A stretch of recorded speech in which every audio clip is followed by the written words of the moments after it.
বিসমিল্লাহির রহমানির রহিম। পরম করুণাময় ও অসীম দয়ালু আল্লাহর নামে শুরু। ومن أحسن قولا ممن دعا إلى الله وعمل صالحا وقال إنني من المسلمين. أعوذ بالله من الشيطان الرجيم. بسم الله الرحمن الرحيم. إذ قالت الملائكة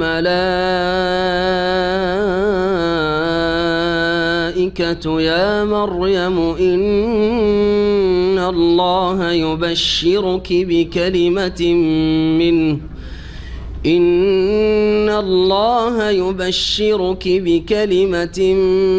منه اسمه المسيح عيسى بن مريم وجيها في الدنيا والآخرة ومن المقربين ويكلم الناس في المهد وكهلا ومن الصالحين. قالت رب أنى يكون لي ولد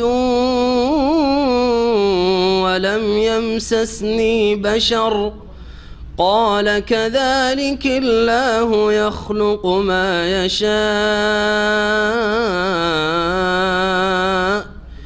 إذا قضى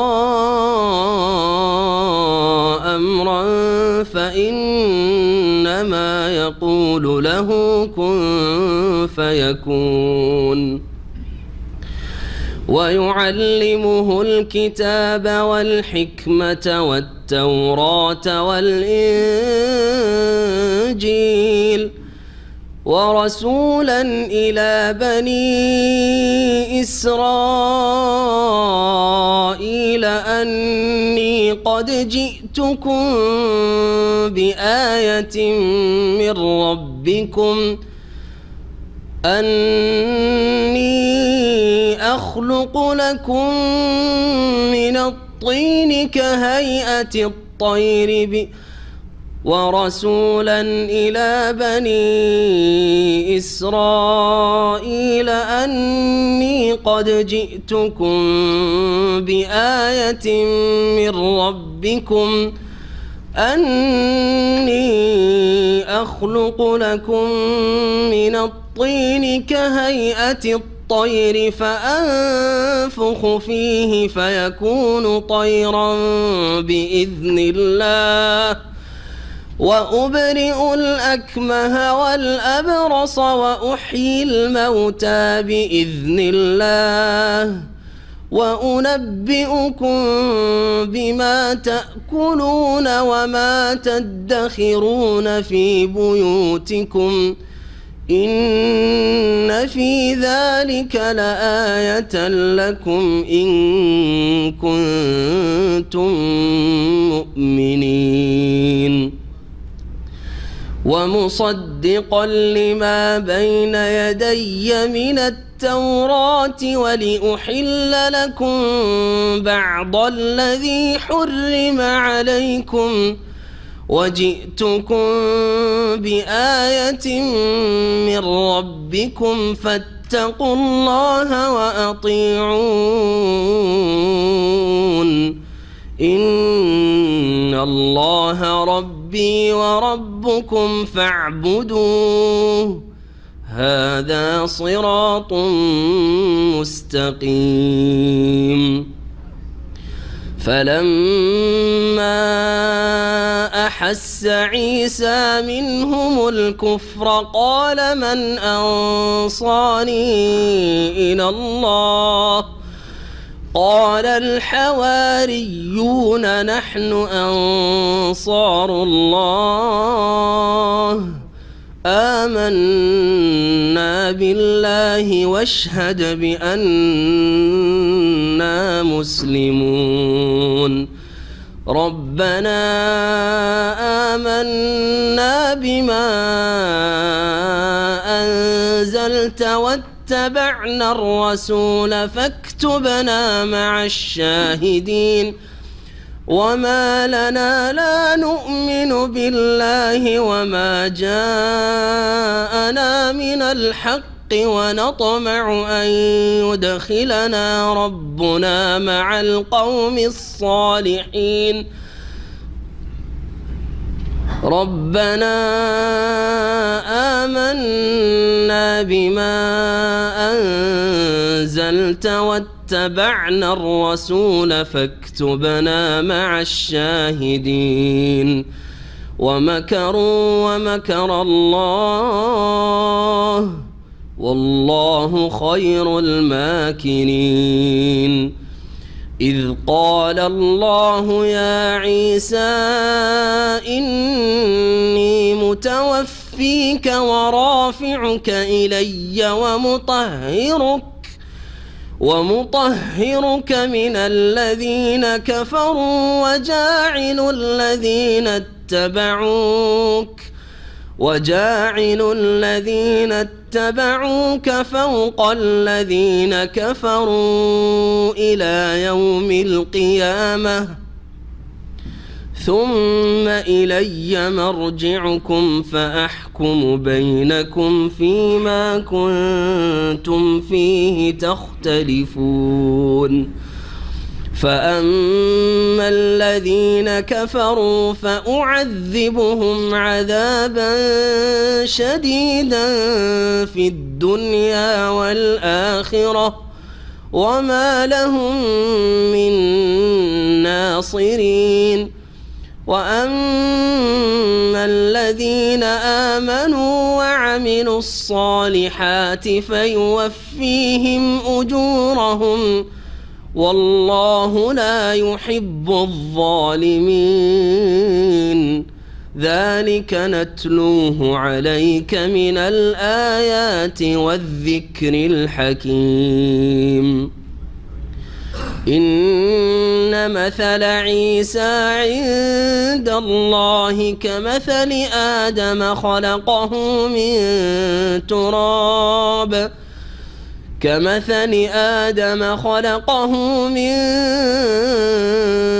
تراب ثم قال له كن فيكون الحق من ربك فلا تكن من الممترين فمن حاجك فيه من بعد ما جاءك من العلم فقل تعالوا ندع أبناءنا وأبناءكم ونساءنا ونساءكم وأنفسنا وأنفسكم ثم نبتهل فنجعل لعنة الله على الكاذبين إن هذا لهو القصص الحق وما من إله إلا الله وإن الله لهو العزيز الحكيم فإن تولوا فإن الله عليم بالمفسدين. السلام عليكم ورحمة الله وبركاته. بسم الله الرحمن الرحيم الحمد لله رب العالمين والصلاة والسلام على سيد المرسلين نبينا محمد وعلى آله وصحبه أجمعين أما بعد فأعوذ بالله من الشيطان الرجيم إذ قالت الملائكة يا مريم إن الله يبشرك بكلمة منه اسمه المسيح عيسى بن مريم وجيها في الدنيا والآخرة ومن المقربين ويكلم الناس في المهد وكهلا ومن الصالحين মহান আল্লাহর সমস্ত প্রশংসা যে আল্লাহ পাক রব্বুল আলামিন যাকে ইচ্ছা যেভাবে সৃষ্টি করতে চান সেইভাবে তিনি সৃষ্টি করতে পারেন। আল্লাহ রাব্বুল আলামিন পৃথিবীতে যদিও সমস্ত কাজের ক্ষেত্রে বিভিন্ন উপায় উপকরণের ব্যবস্থা করেছেন, যেগুলির মাধ্যমে সব কিছু ঘটে থাকে, তবে সৃষ্টিকর্তা একমাত্র আল্লাহ রাব্বুল আলামিন, যিনি এগুলির ব্যবস্থা করেছেন।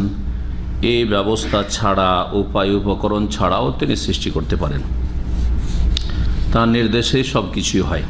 সালাত এবং সালাম নাজিল হোক নবী মুহাম্মদুর রাসূলুল্লাহ সাল্লাল্লাহু আলাইহি সাল্লামের উপর।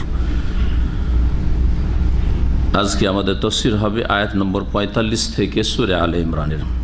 মহান আল্লাহ এই আয়াতগুলিতে, যেগুলি সামনে আসছে, আর গত সপ্তাহে বেশ কিছু আয়াতের তাফসীর হয়েছে, যেগুলিতে আল্লাহ রাব্বুল আলামিন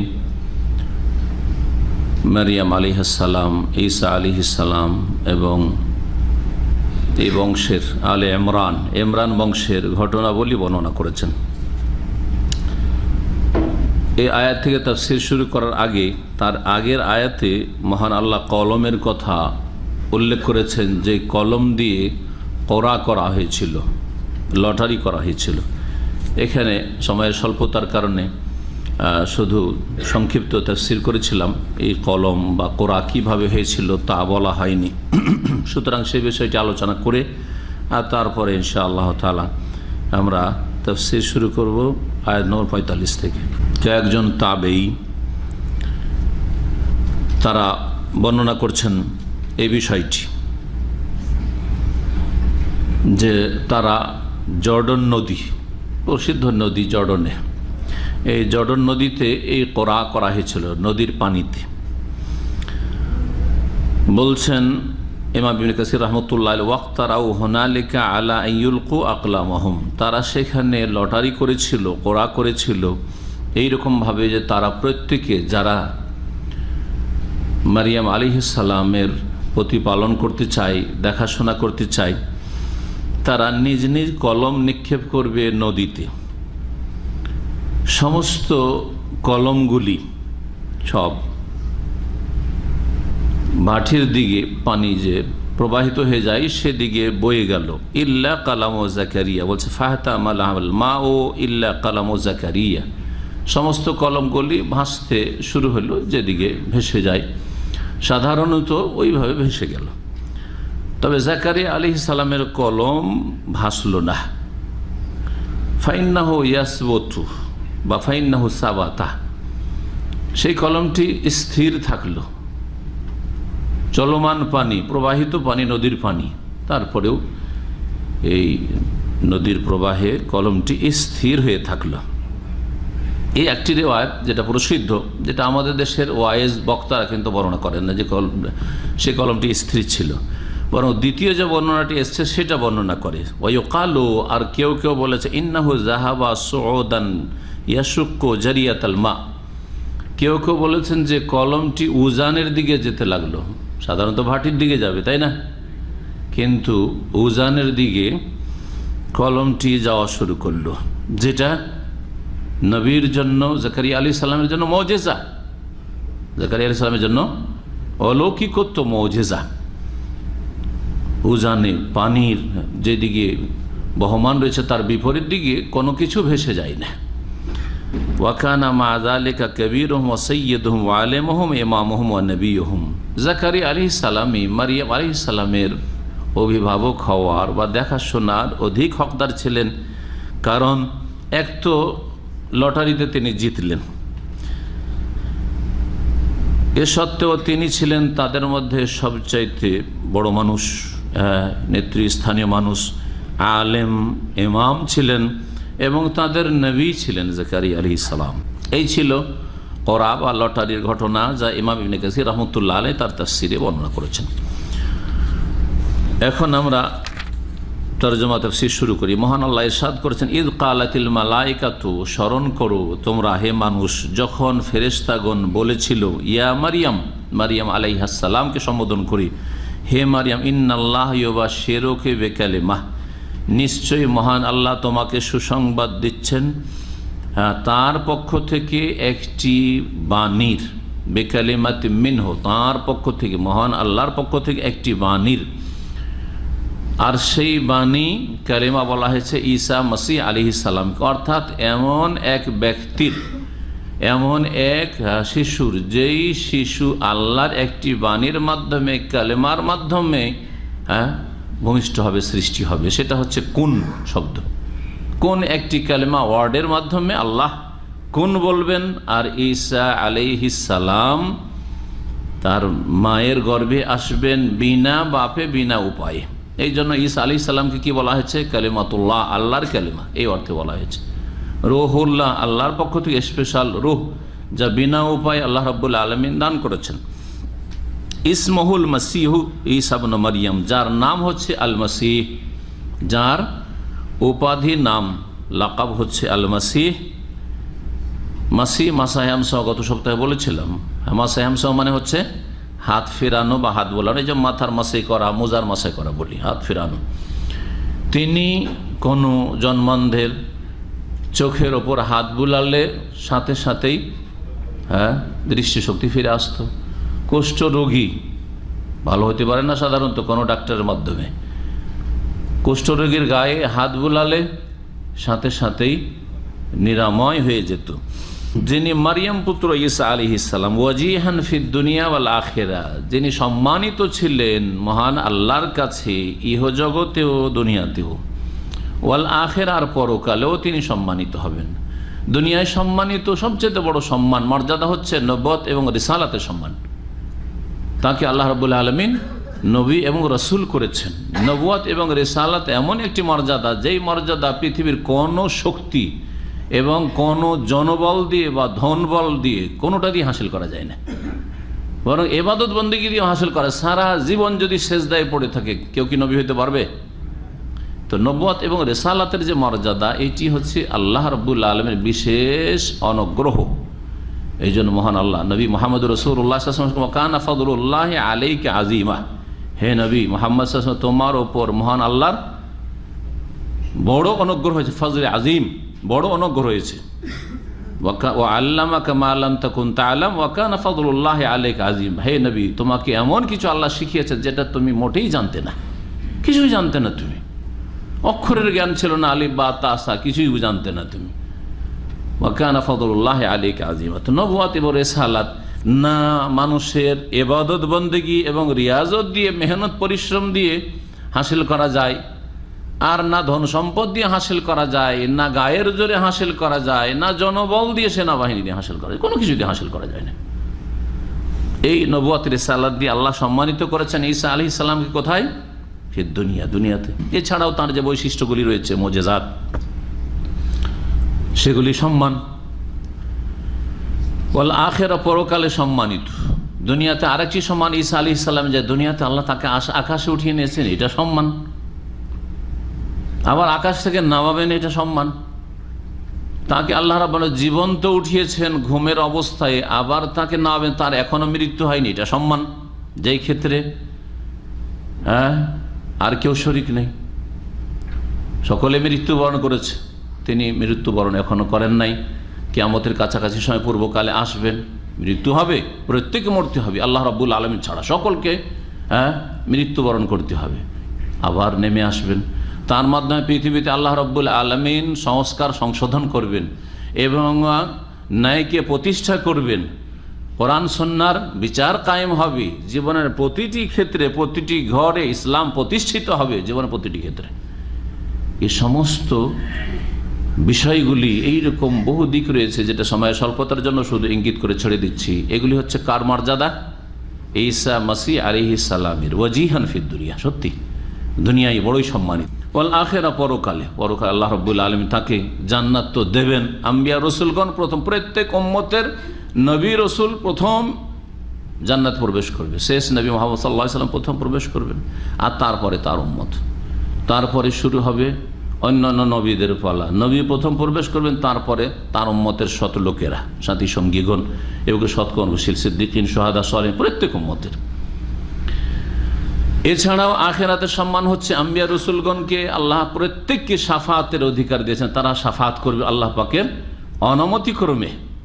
মান যাল্লাযী ইয়াশফাউ ইনদাহু ইল্লা বিইজনিহি, অনুমতিতে, বিনা অনুমতিতে না, গায়ের জোরে না, যে বড় বড় জাহাজ নিয়ে চলে আসবেন। তাই না, ঘাম থেকে রক্ষা করার জন্য। এগুলি ভণ্ডামি কথা বিদাতীদের। আম্বিয়া রসুলগণ অনুমতি নিয়ে কি করবেন, আর সে অনুমতি সেজদাই পড়ে হবে। সৈয়দুল মুরসালিন মুহাম্মদ সাল্লাল্লাহু আলাইহি ওয়াসাল্লাম সমস্ত নবীর শ্রেষ্ঠ তিনি বলছেন ফাখির সাজানার সেজদায় লুটিয়ে পড়ব শাফাতের অনুমতি চাওয়ার জন্য। আর কত যে প্রশংসা আল্লাহ রাব্বুল আলামিন শিখাবেন এবং তিনি করবেন আল্লাহ রাব্বুল আলামিনের।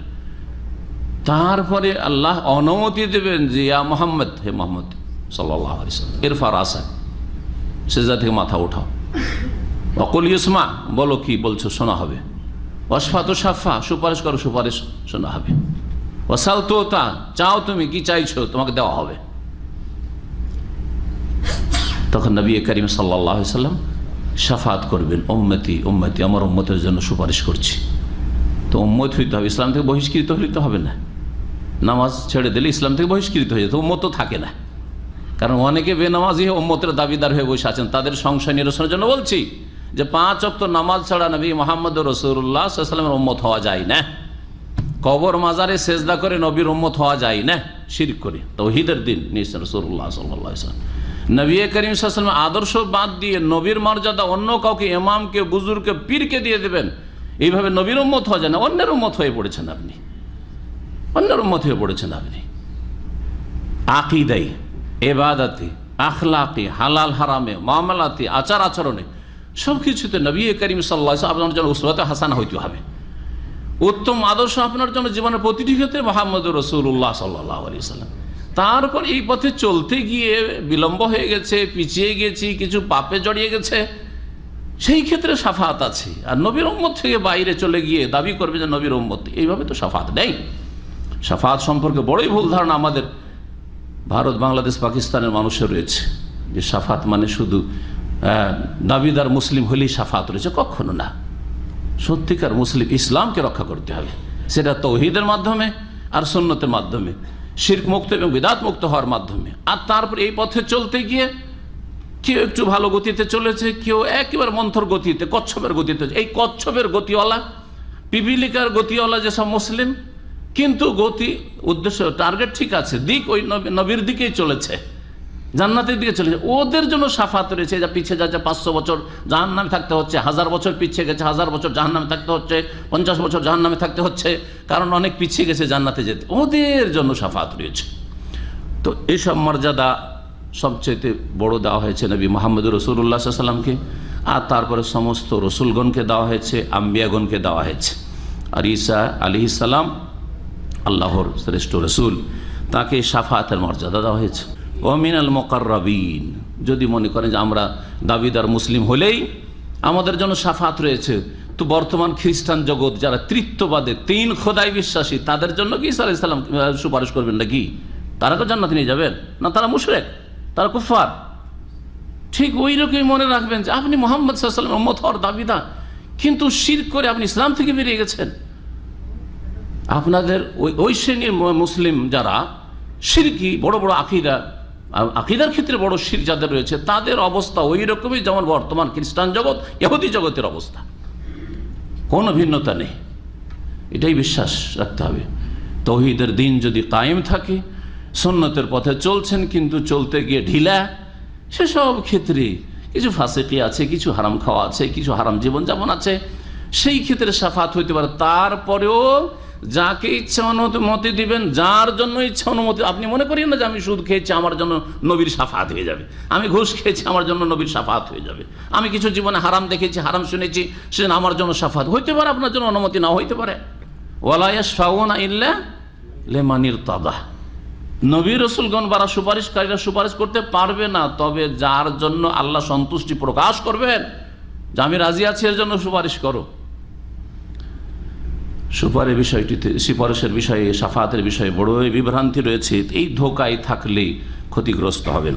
ওয়া মিনাল মুকাররাবিন, এবং ঈসা আলাইহিস সালাম আল্লাহ রাব্বুল আলামিনের নৈকট্য প্রাপ্তদের দলভুক্ত ছিলেন। ওয়া ইউকাল্লিমুন নাসা ফিল মাহদি ওয়া কাহলা, এবং তিনি মানুষের সাথে কথা বলবেন ফিল মাহদি।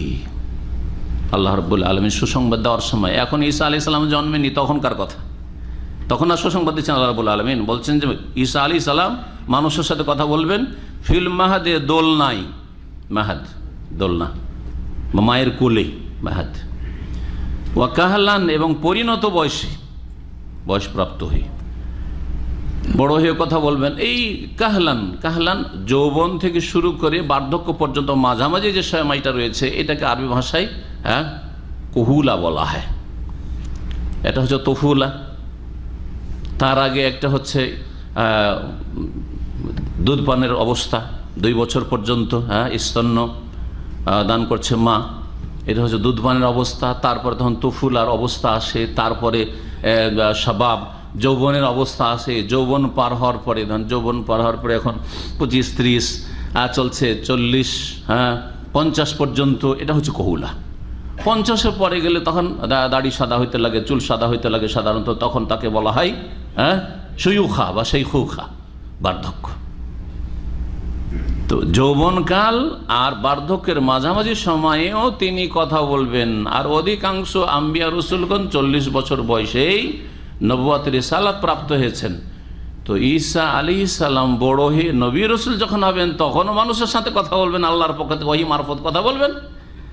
আর মায়ের কোলে ভূমিষ্ঠ হওয়ার পরেই যখন ইহুদিরা, সেখানকার সমাজ সন্দেহ করছিল তার মা সম্পর্কে, অসতী, এ হচ্ছে জারুর সন্তান, কার যে জন্ম, কোত্থেকে যে নিয়ে এসছে, মুখ খুলে গেল।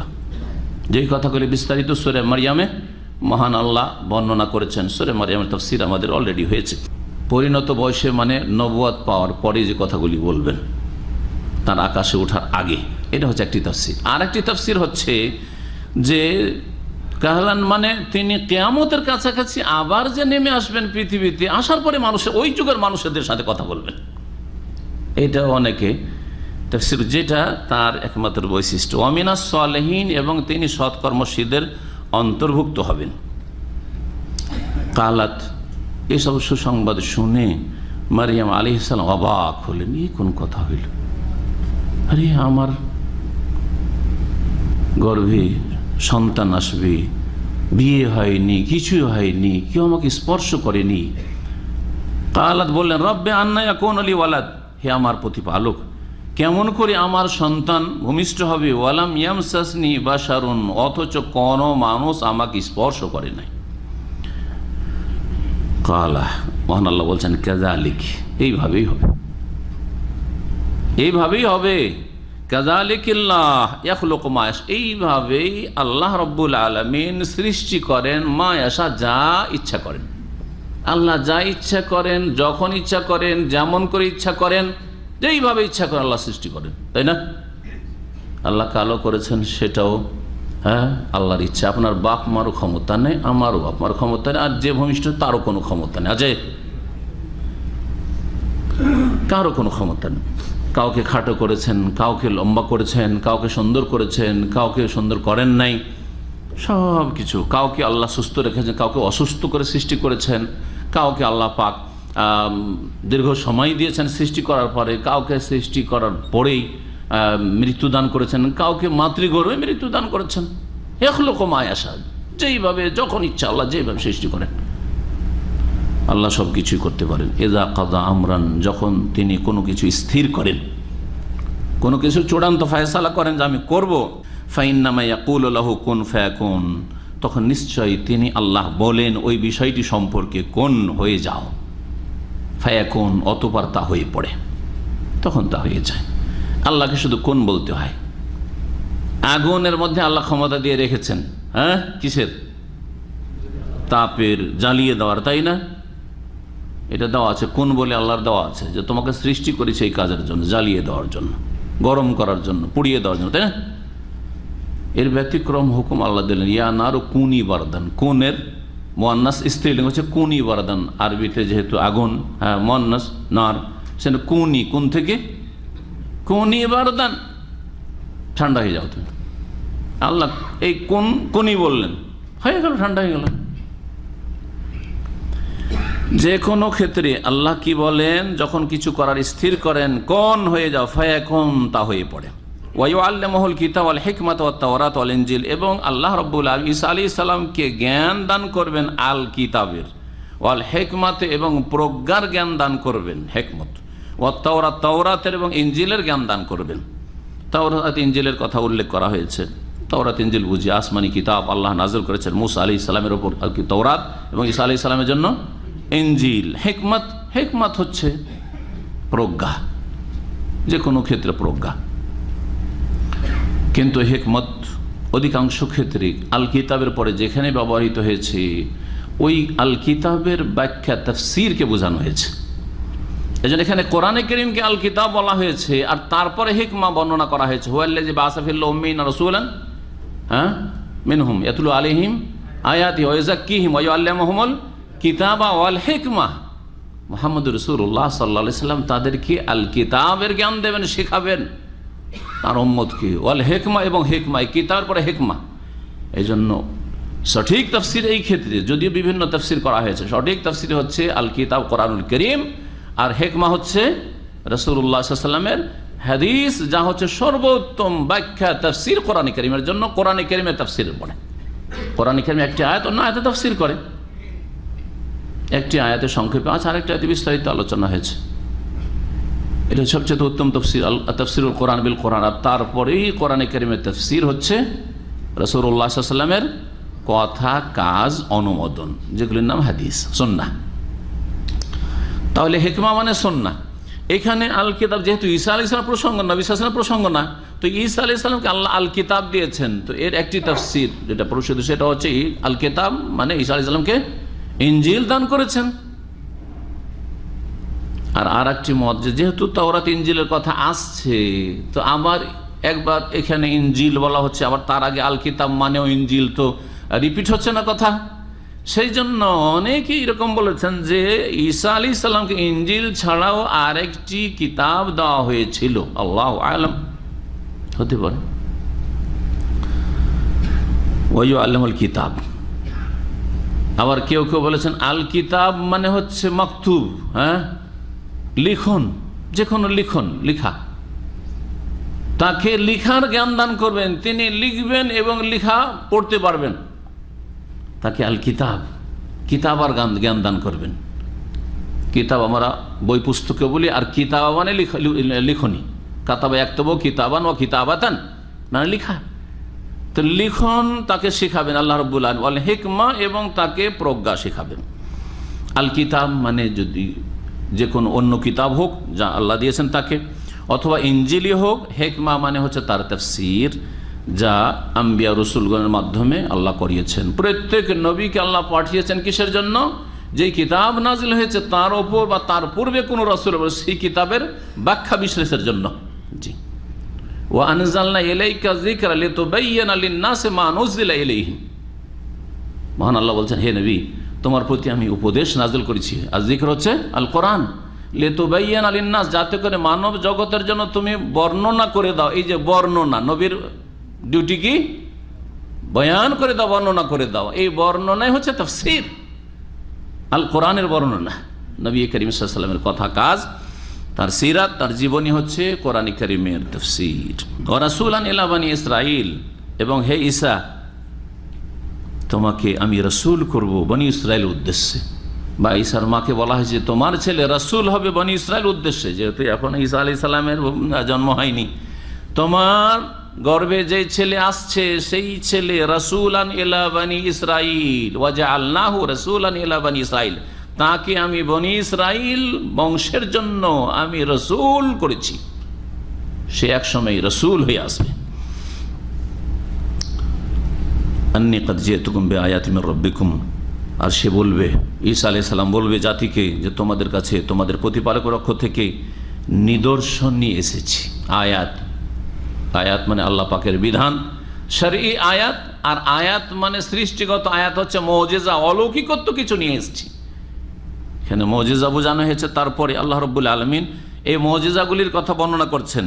ঈসা আলাইহিস সালাম বলবেন নবী হয়ে, আন্নী আখলুকু লাকুম মিনাত তিনি কাহাইয়াতিত তায়রি, আমি তোমাদের উদ্দেশ্যে আকৃতি দান করব।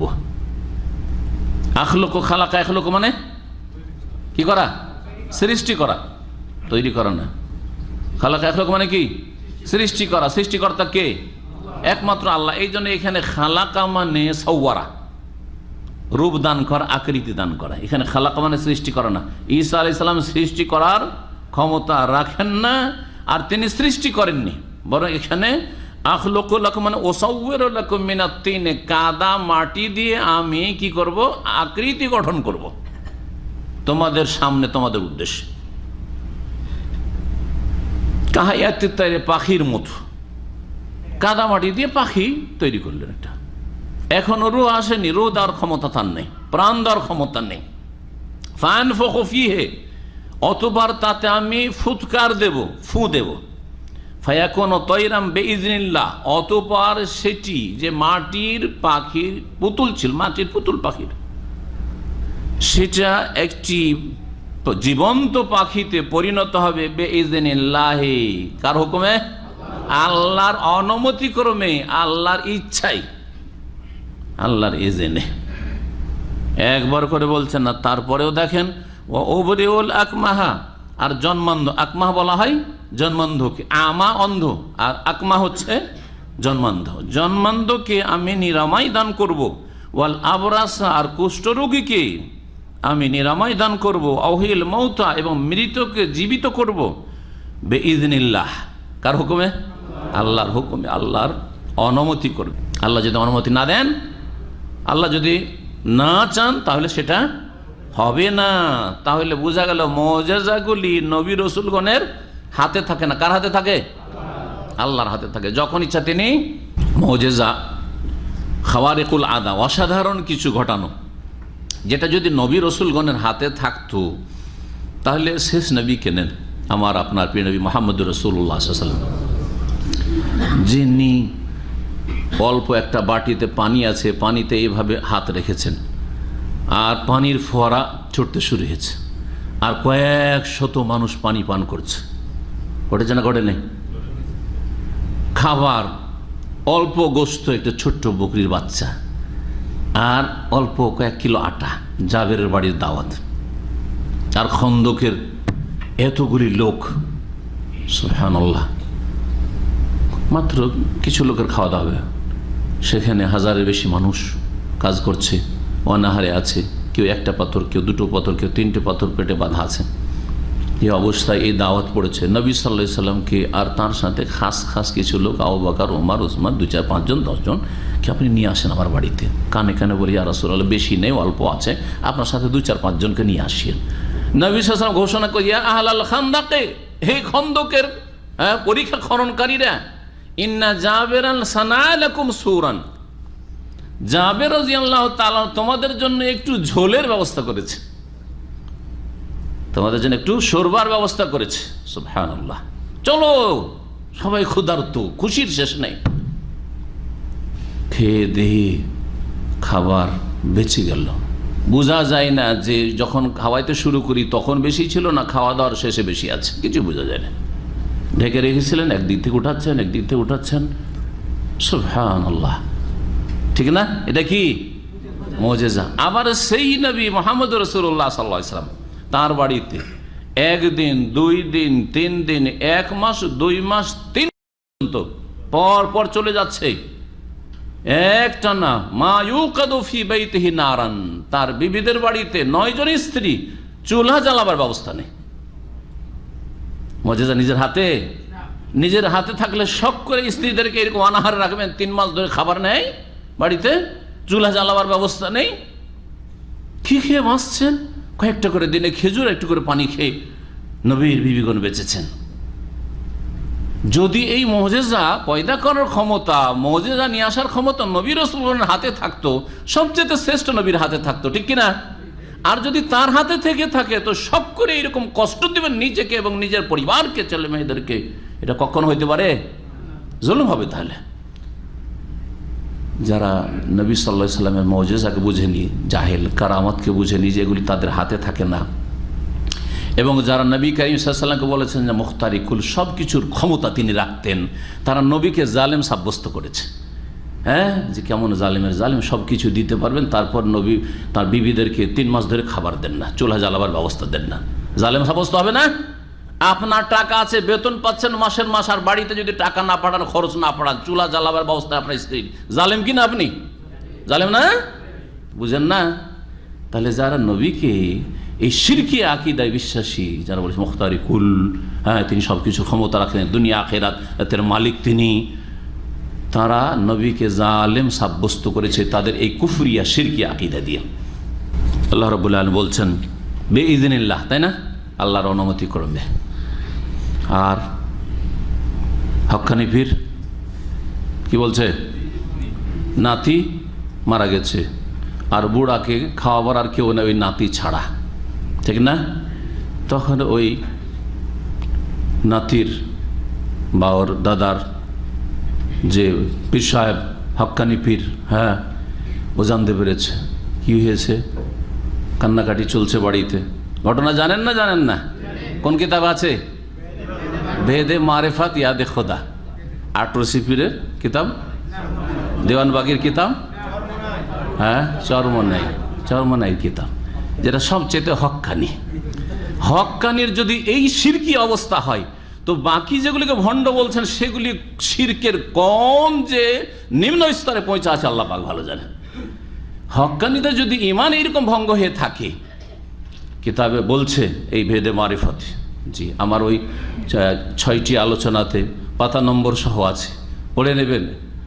এবং তারা আমার বিরুদ্ধে একটা কিতাব লিখেছে, তাতে স্বীকার করেছে যে হ্যাঁ ওলিদের এই ক্ষমতা হইতে পারে, হ্যাঁ আল্লাহর অনুমতি ছাড়া।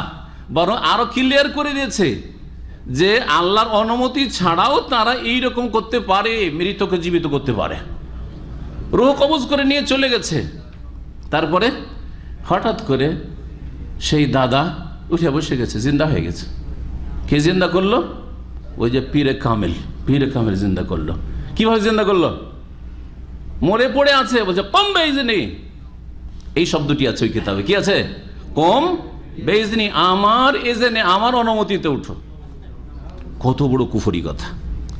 একজন শ্রেষ্ঠ রাসূল ঈসা আলাইহিস সালাম, যিনি আসমানে উঠেছেন, এত বড় মর্যাদা পেয়েছেন, হ্যাঁ যিনি বিনা বাপে পয়দা হয়েছেন, তিনিও বলছেন যে বেইজনিল্লাহ, আল্লাহর অনুমতি ছাড়া হইতে পারে না, আল্লাহর অনুমতি ছাড়া হইতে পারে না। আর এদের ধর্মকর্মে নিজের ক্ষমতায় এরা মৃতকে জীবিত করতে পারে, প্রাণ দিতে পারে, হায়াতের মালিক মৌতের মালিক এরা। আউযু বিল্লাহি মিনাশ শিরকি ওয়াল কুফর, আল্লাহুম্মা ইন্নী আউযু বিকা মিনাশ শিরকি ওয়াল কুফরি ওয়াল ফাকরি। নবী করিম সাল্লাল্লাহু আলাইহি ওয়াসাল্লাম এই দোয়া শিখিয়েছেন। পানাহ চান এইসব বদ আকীদা থেকে এবং ছেড়ে আসেন এইসব শিরকি কুফরি আকীদা, পরিত্যাগ করেন, তালাক দেন এদের কিতাবকে, এদের ধর্মকর্মকে আর এদের তরিকতকে। আল্লাহ পাক রব্বুল আলামিন আপনাদেরকে কোরআন এবং হাদিসের রাস্তা যেন দেখেন, আমাদের রাস্তা বলছিলেন, কোরআন এবং হাদিসের রাস্তা আল্লাহ যেন আপনাদেরকে দেখার তৌফিক দান করেন।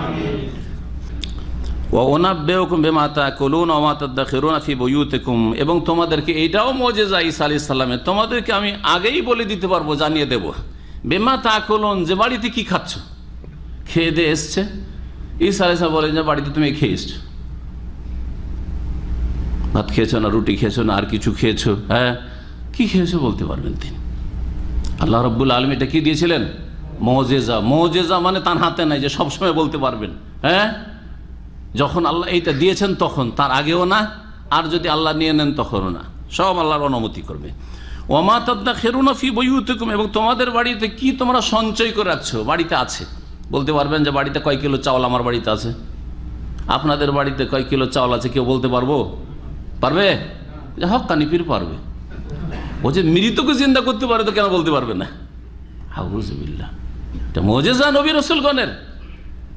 আর নবী রাসূলের মর্যাদা দিয়ে দিয়েছে এগুলিকে, যাদেরকে ওলি বলছে, যাদেরকে পীর বলছে, যে ওরাও পারে। আউযুবিল্লাহ, কোথাকার শেখ সাদি আর কোথার বকরির নেদি, কথা বুঝতে পারছেন?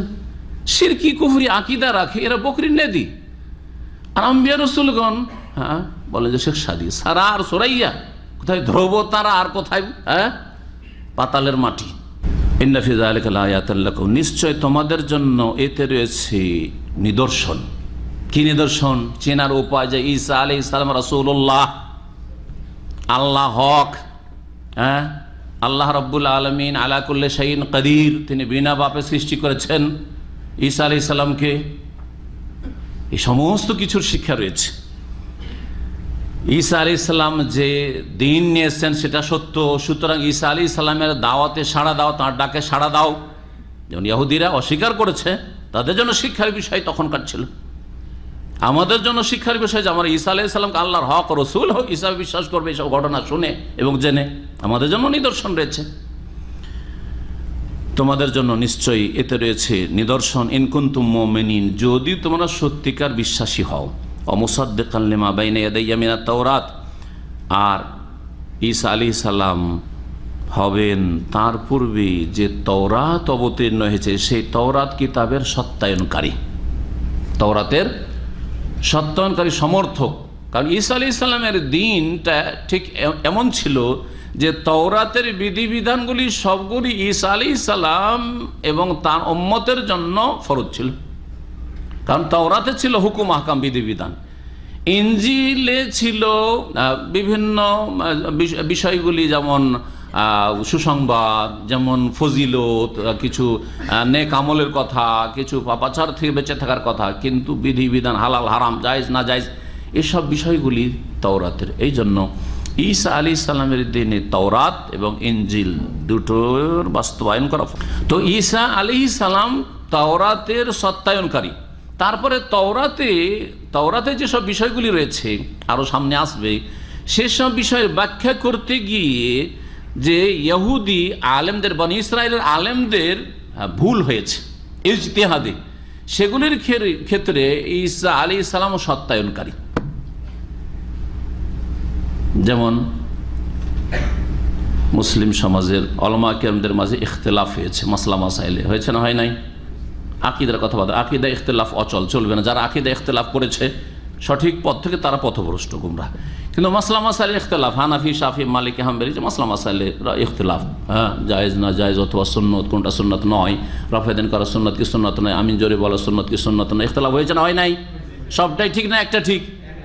একটা ঠিক। তুই এগুলির জাস্টিফাই, এগুলির ক্ষেত্রে সমর্থক কে যে এইটা ঠিক বাকিগুলো ভুল, এই ঝগড়া মিটবে না কিয়ামত পর্যন্ত, থেকেই যাবে, ইখতিলাফ থেকে যাবে।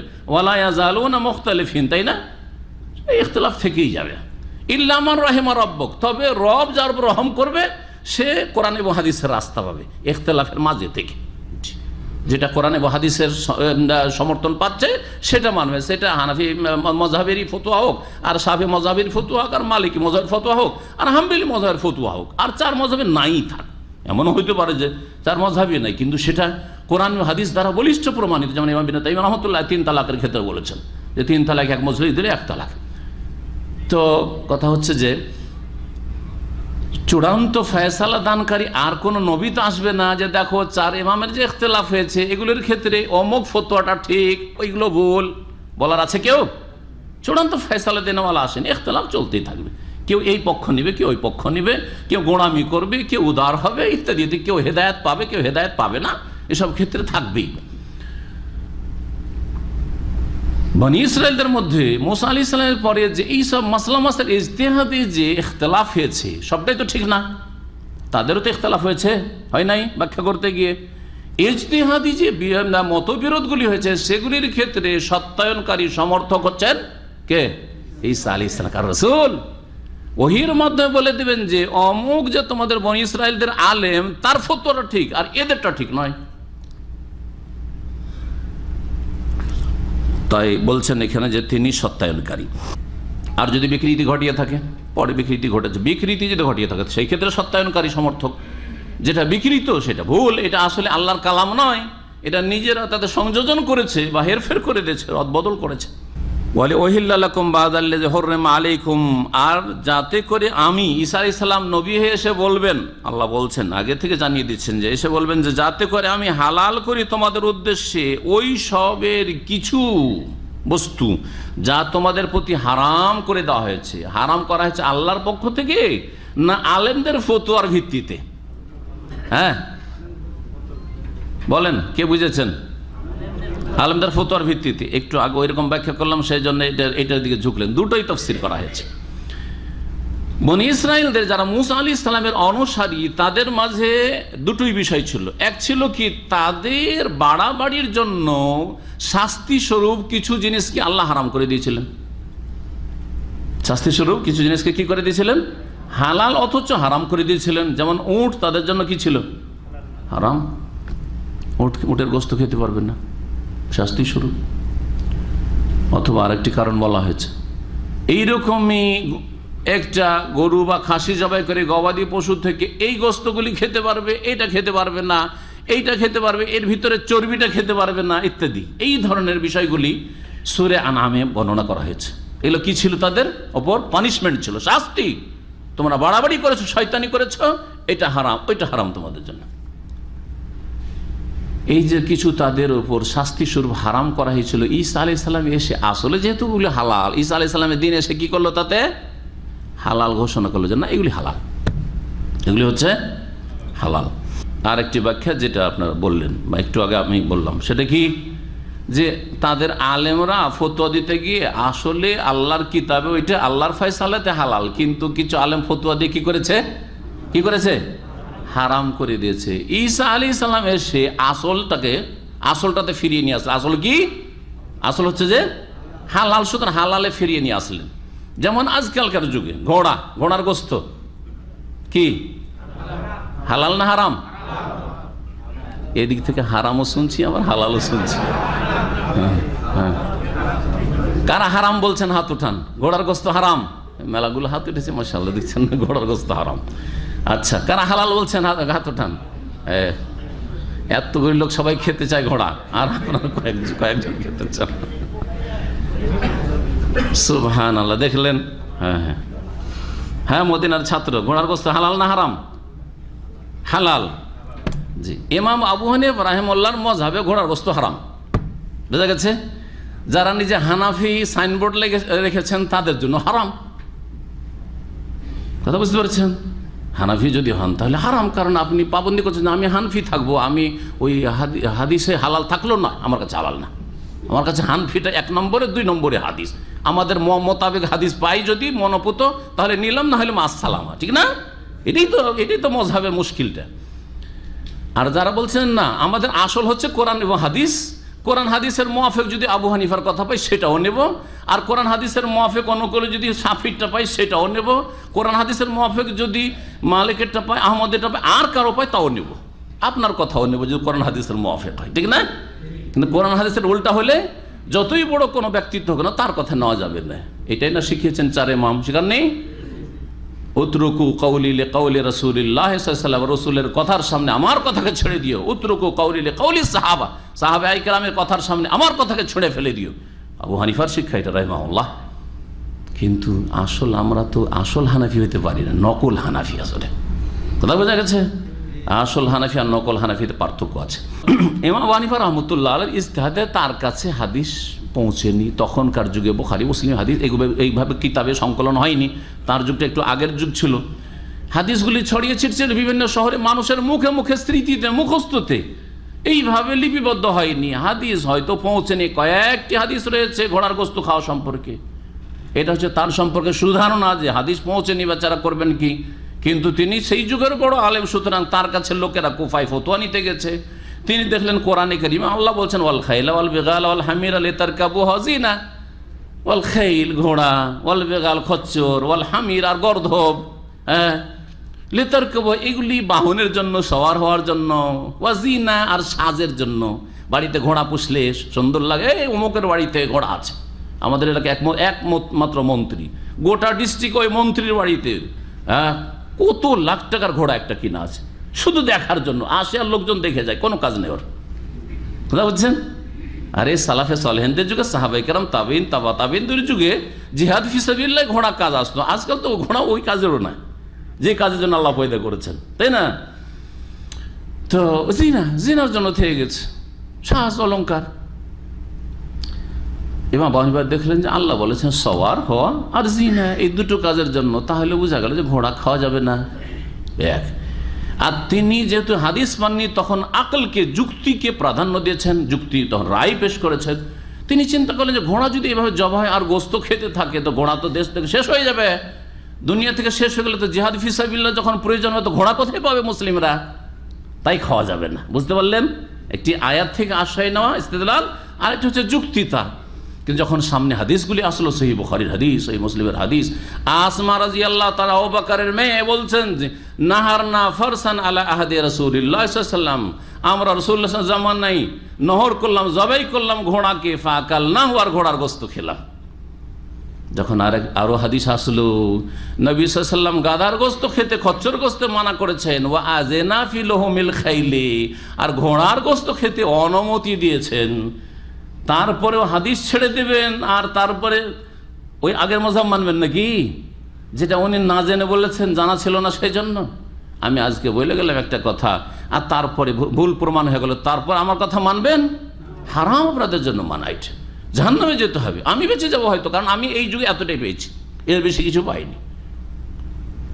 আমি মাজুর, আমি চেষ্টা করেছি, আমি চেষ্টা না করে যাই সেই কথা বলি না।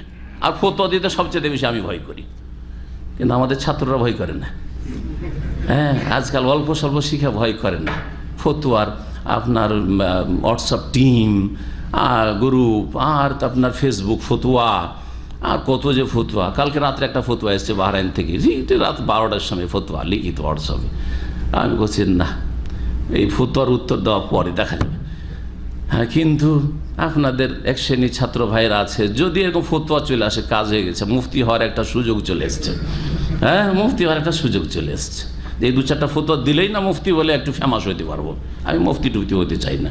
হ্যাঁ, কোরআন এবং হাদিসের যেটুকু ব্যাখ্যা বুঝছি, আল্লাহ যেন তৌফিক দান এবং আল্লাহ যেন নাজাতের পথে রাখেন।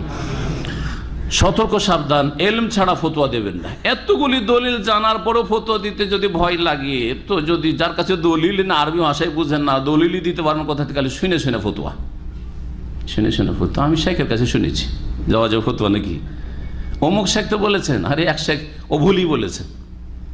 এক শেখ ফতোয়া দিচ্ছে যার আগের অবস্থায় তালাক হয়ই না, এবার ঢালা হারে তালাক হয় না, তো কি আদর করতে করতে তালাক দেয়? আছে নাকি?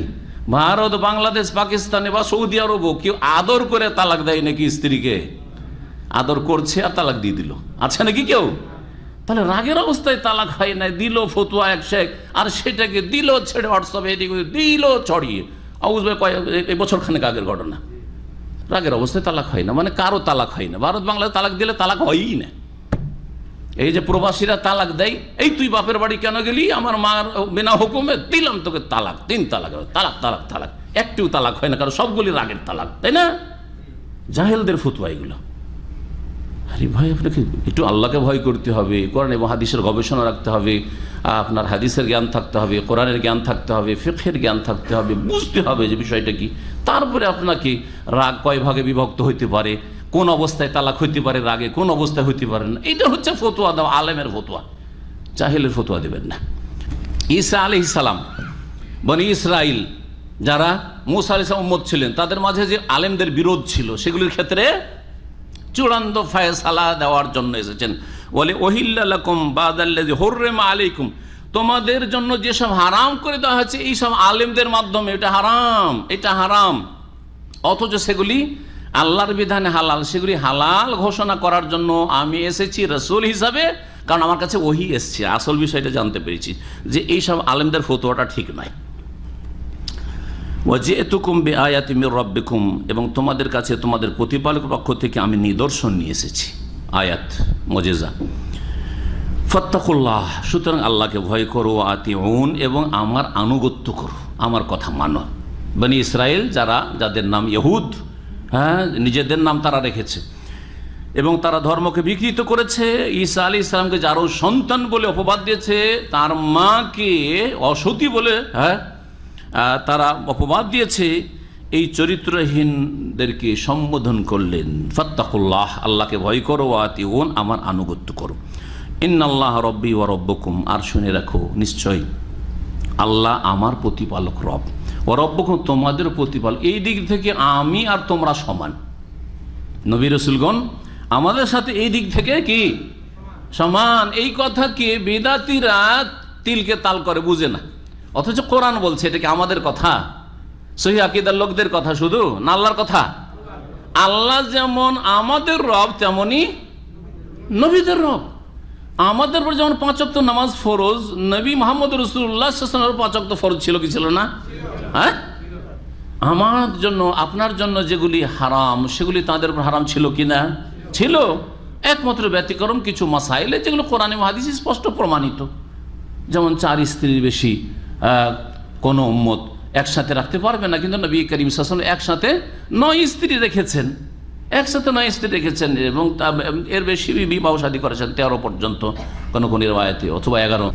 আম্বিয়া রসুলগণ আল্লাহর গোলামির ক্ষেত্রে, উবুদিয়াতের ক্ষেত্রে তারাও বান্দা আমরাও বান্দা, তারাও বান্দা আমরাও বান্দা। আপনিও দেশের নাগরিক আর আপনার দেশের রাষ্ট্রপতিও দেশের নাগরিক, দুজন সমান নাকি? হ্যাঁ সমান, কিন্তু নাগরিক হতে এক। আইন কানুনের ক্ষেত্রে আইনের ঊর্ধ্বে কেউ না। আইন ভঙ্গ করলে যেন আপনি অপরাধ করলেন, সেও অপরাধ করলো, সেও অপরাধ করলো, ঠিক ওই রকমই। ইন্নাল্লাহ রব্বি ওয়া রব্বাকুম, নিশ্চয়ই আল্লাহ আমার রব এবং তোমাদের রব, ফাবুদু, সুতরাং তার তোমরা ইবাদত করো, আমিও ইবাদত করি। হাযা সিরাতুম মুস্তাকিম, এটি হচ্ছে সরল পথ। তারই ইবাদত করো, আর কারো ইবাদত করিও না, শিরক করিও না, শিরকি আকীদা রাখিও না, শিরকি কথা বলিও না, আর শিরকি আমল করিও না। শিরকের ধর্ম কোন নবী রাসূলগণ নিয়ে আসেনি, কোন নবী রাসূল নিয়ে আসে। শিরকের ধর্ম মানুষের তৈরি করা, সেটা কবর মাজার পূজার শিরক হোক, আর সেটা প্রতিমা পুতুল পূজার শিরক হোক, আর সেটা নিরাকারের পূজার শিরক হোক। আল্লাহ রাব্বুল আলামিনের ইবাদত একমাত্র তার জন্য ইবাদত সুনির্দিষ্ট হইতে হবে, এবং আপনাকে জানতে হবে যে কোন কোন জিনিসগুলি ইবাদত, কোন কোন বিষয়গুলি ইবাদত। সমস্ত ইবাদত বন্দেগী আল্লাহর জন্য।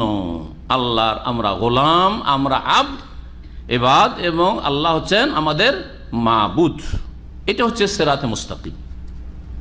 ফালাম্মা আহাসা ঈসা মিনহুমুল কুফরা, অতঃপর ঈসা আলাইহিস সালাম যখন তাদের থেকে, বনি ইসরাইল থেকে অনুভব করলেন কুফরির, অবাধ্যতার। কেমন করে অনুভব করলেন?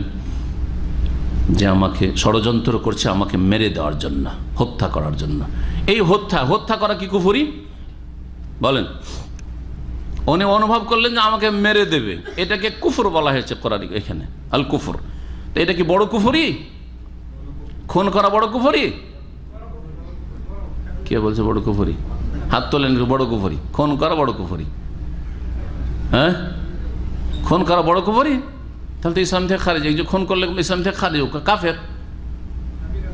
হ্যাঁ, কাফের হবে, কাবিরা গুনহা, কুফরির কাছাকাছি পৌঁছে দেয়, কিন্তু ইসলাম থেকে বহিষ্কৃত করেন যদি হালাল না মনে করে। তবে যদি মনে করে যে এই মুসলিমকে খুন করা হালাল, তাহলে সে কাফের হয়ে যাবে, কারণ আল্লাহর বিধানকে অস্বীকার করলো, সেই জন্য কাফের। কিন্তু এই খুনের পিছনে যদি কুফরি আকীদা কাজ করে, কুফরি আকীদা কাজ করে, তাহলে কাফের হবে না? হবে না? কেন খুন করছে? একটা বললাম যে একে খুন করা হালাল, তাহলে সে কাফের, ঠিক না? কেন খুন করছে? এর ধর্ম বিশ্বাস করি না, এর নিয়ে আসা কথা বিশ্বাস করি না, যে সব কথা বলে বিশ্বাস করি না, সেই জন্য তাকে খুন করব। কাফের হবে না? হবে না? তো বনি ইসরাঈল ইহুদিরা যে ঈসা আলাইহিস সালামকে খুন করার জন্য উদ্বুদ্ধ হয়েছিল, হ্যাঁ, এবং তারা ষড়যন্ত্র করেছিল, পিছনে কি কাজ করছিল? যে ঈসা হচ্ছে যারও সন্তান, সে নবী নয়, নাউযুবিল্লাহ, সে রসুল নয়, এবং সে যে কথা বলছে সেগুলো মানবো না। কাফের কিনা? তাহলে কাফের। এই কুফরির কারণেই শত্রুতা, এই কুফরির কারণেই খুন করার জন্য উঠে পড়ে লাগা, ষড়যন্ত্র করা।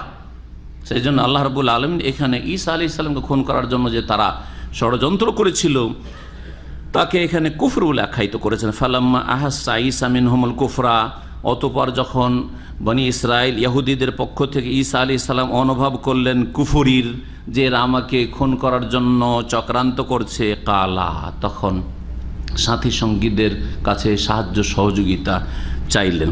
বললেন, মান আনসারি ইলাল্লাহ, আল্লাহর পথে আমার কে সাহায্য করবে?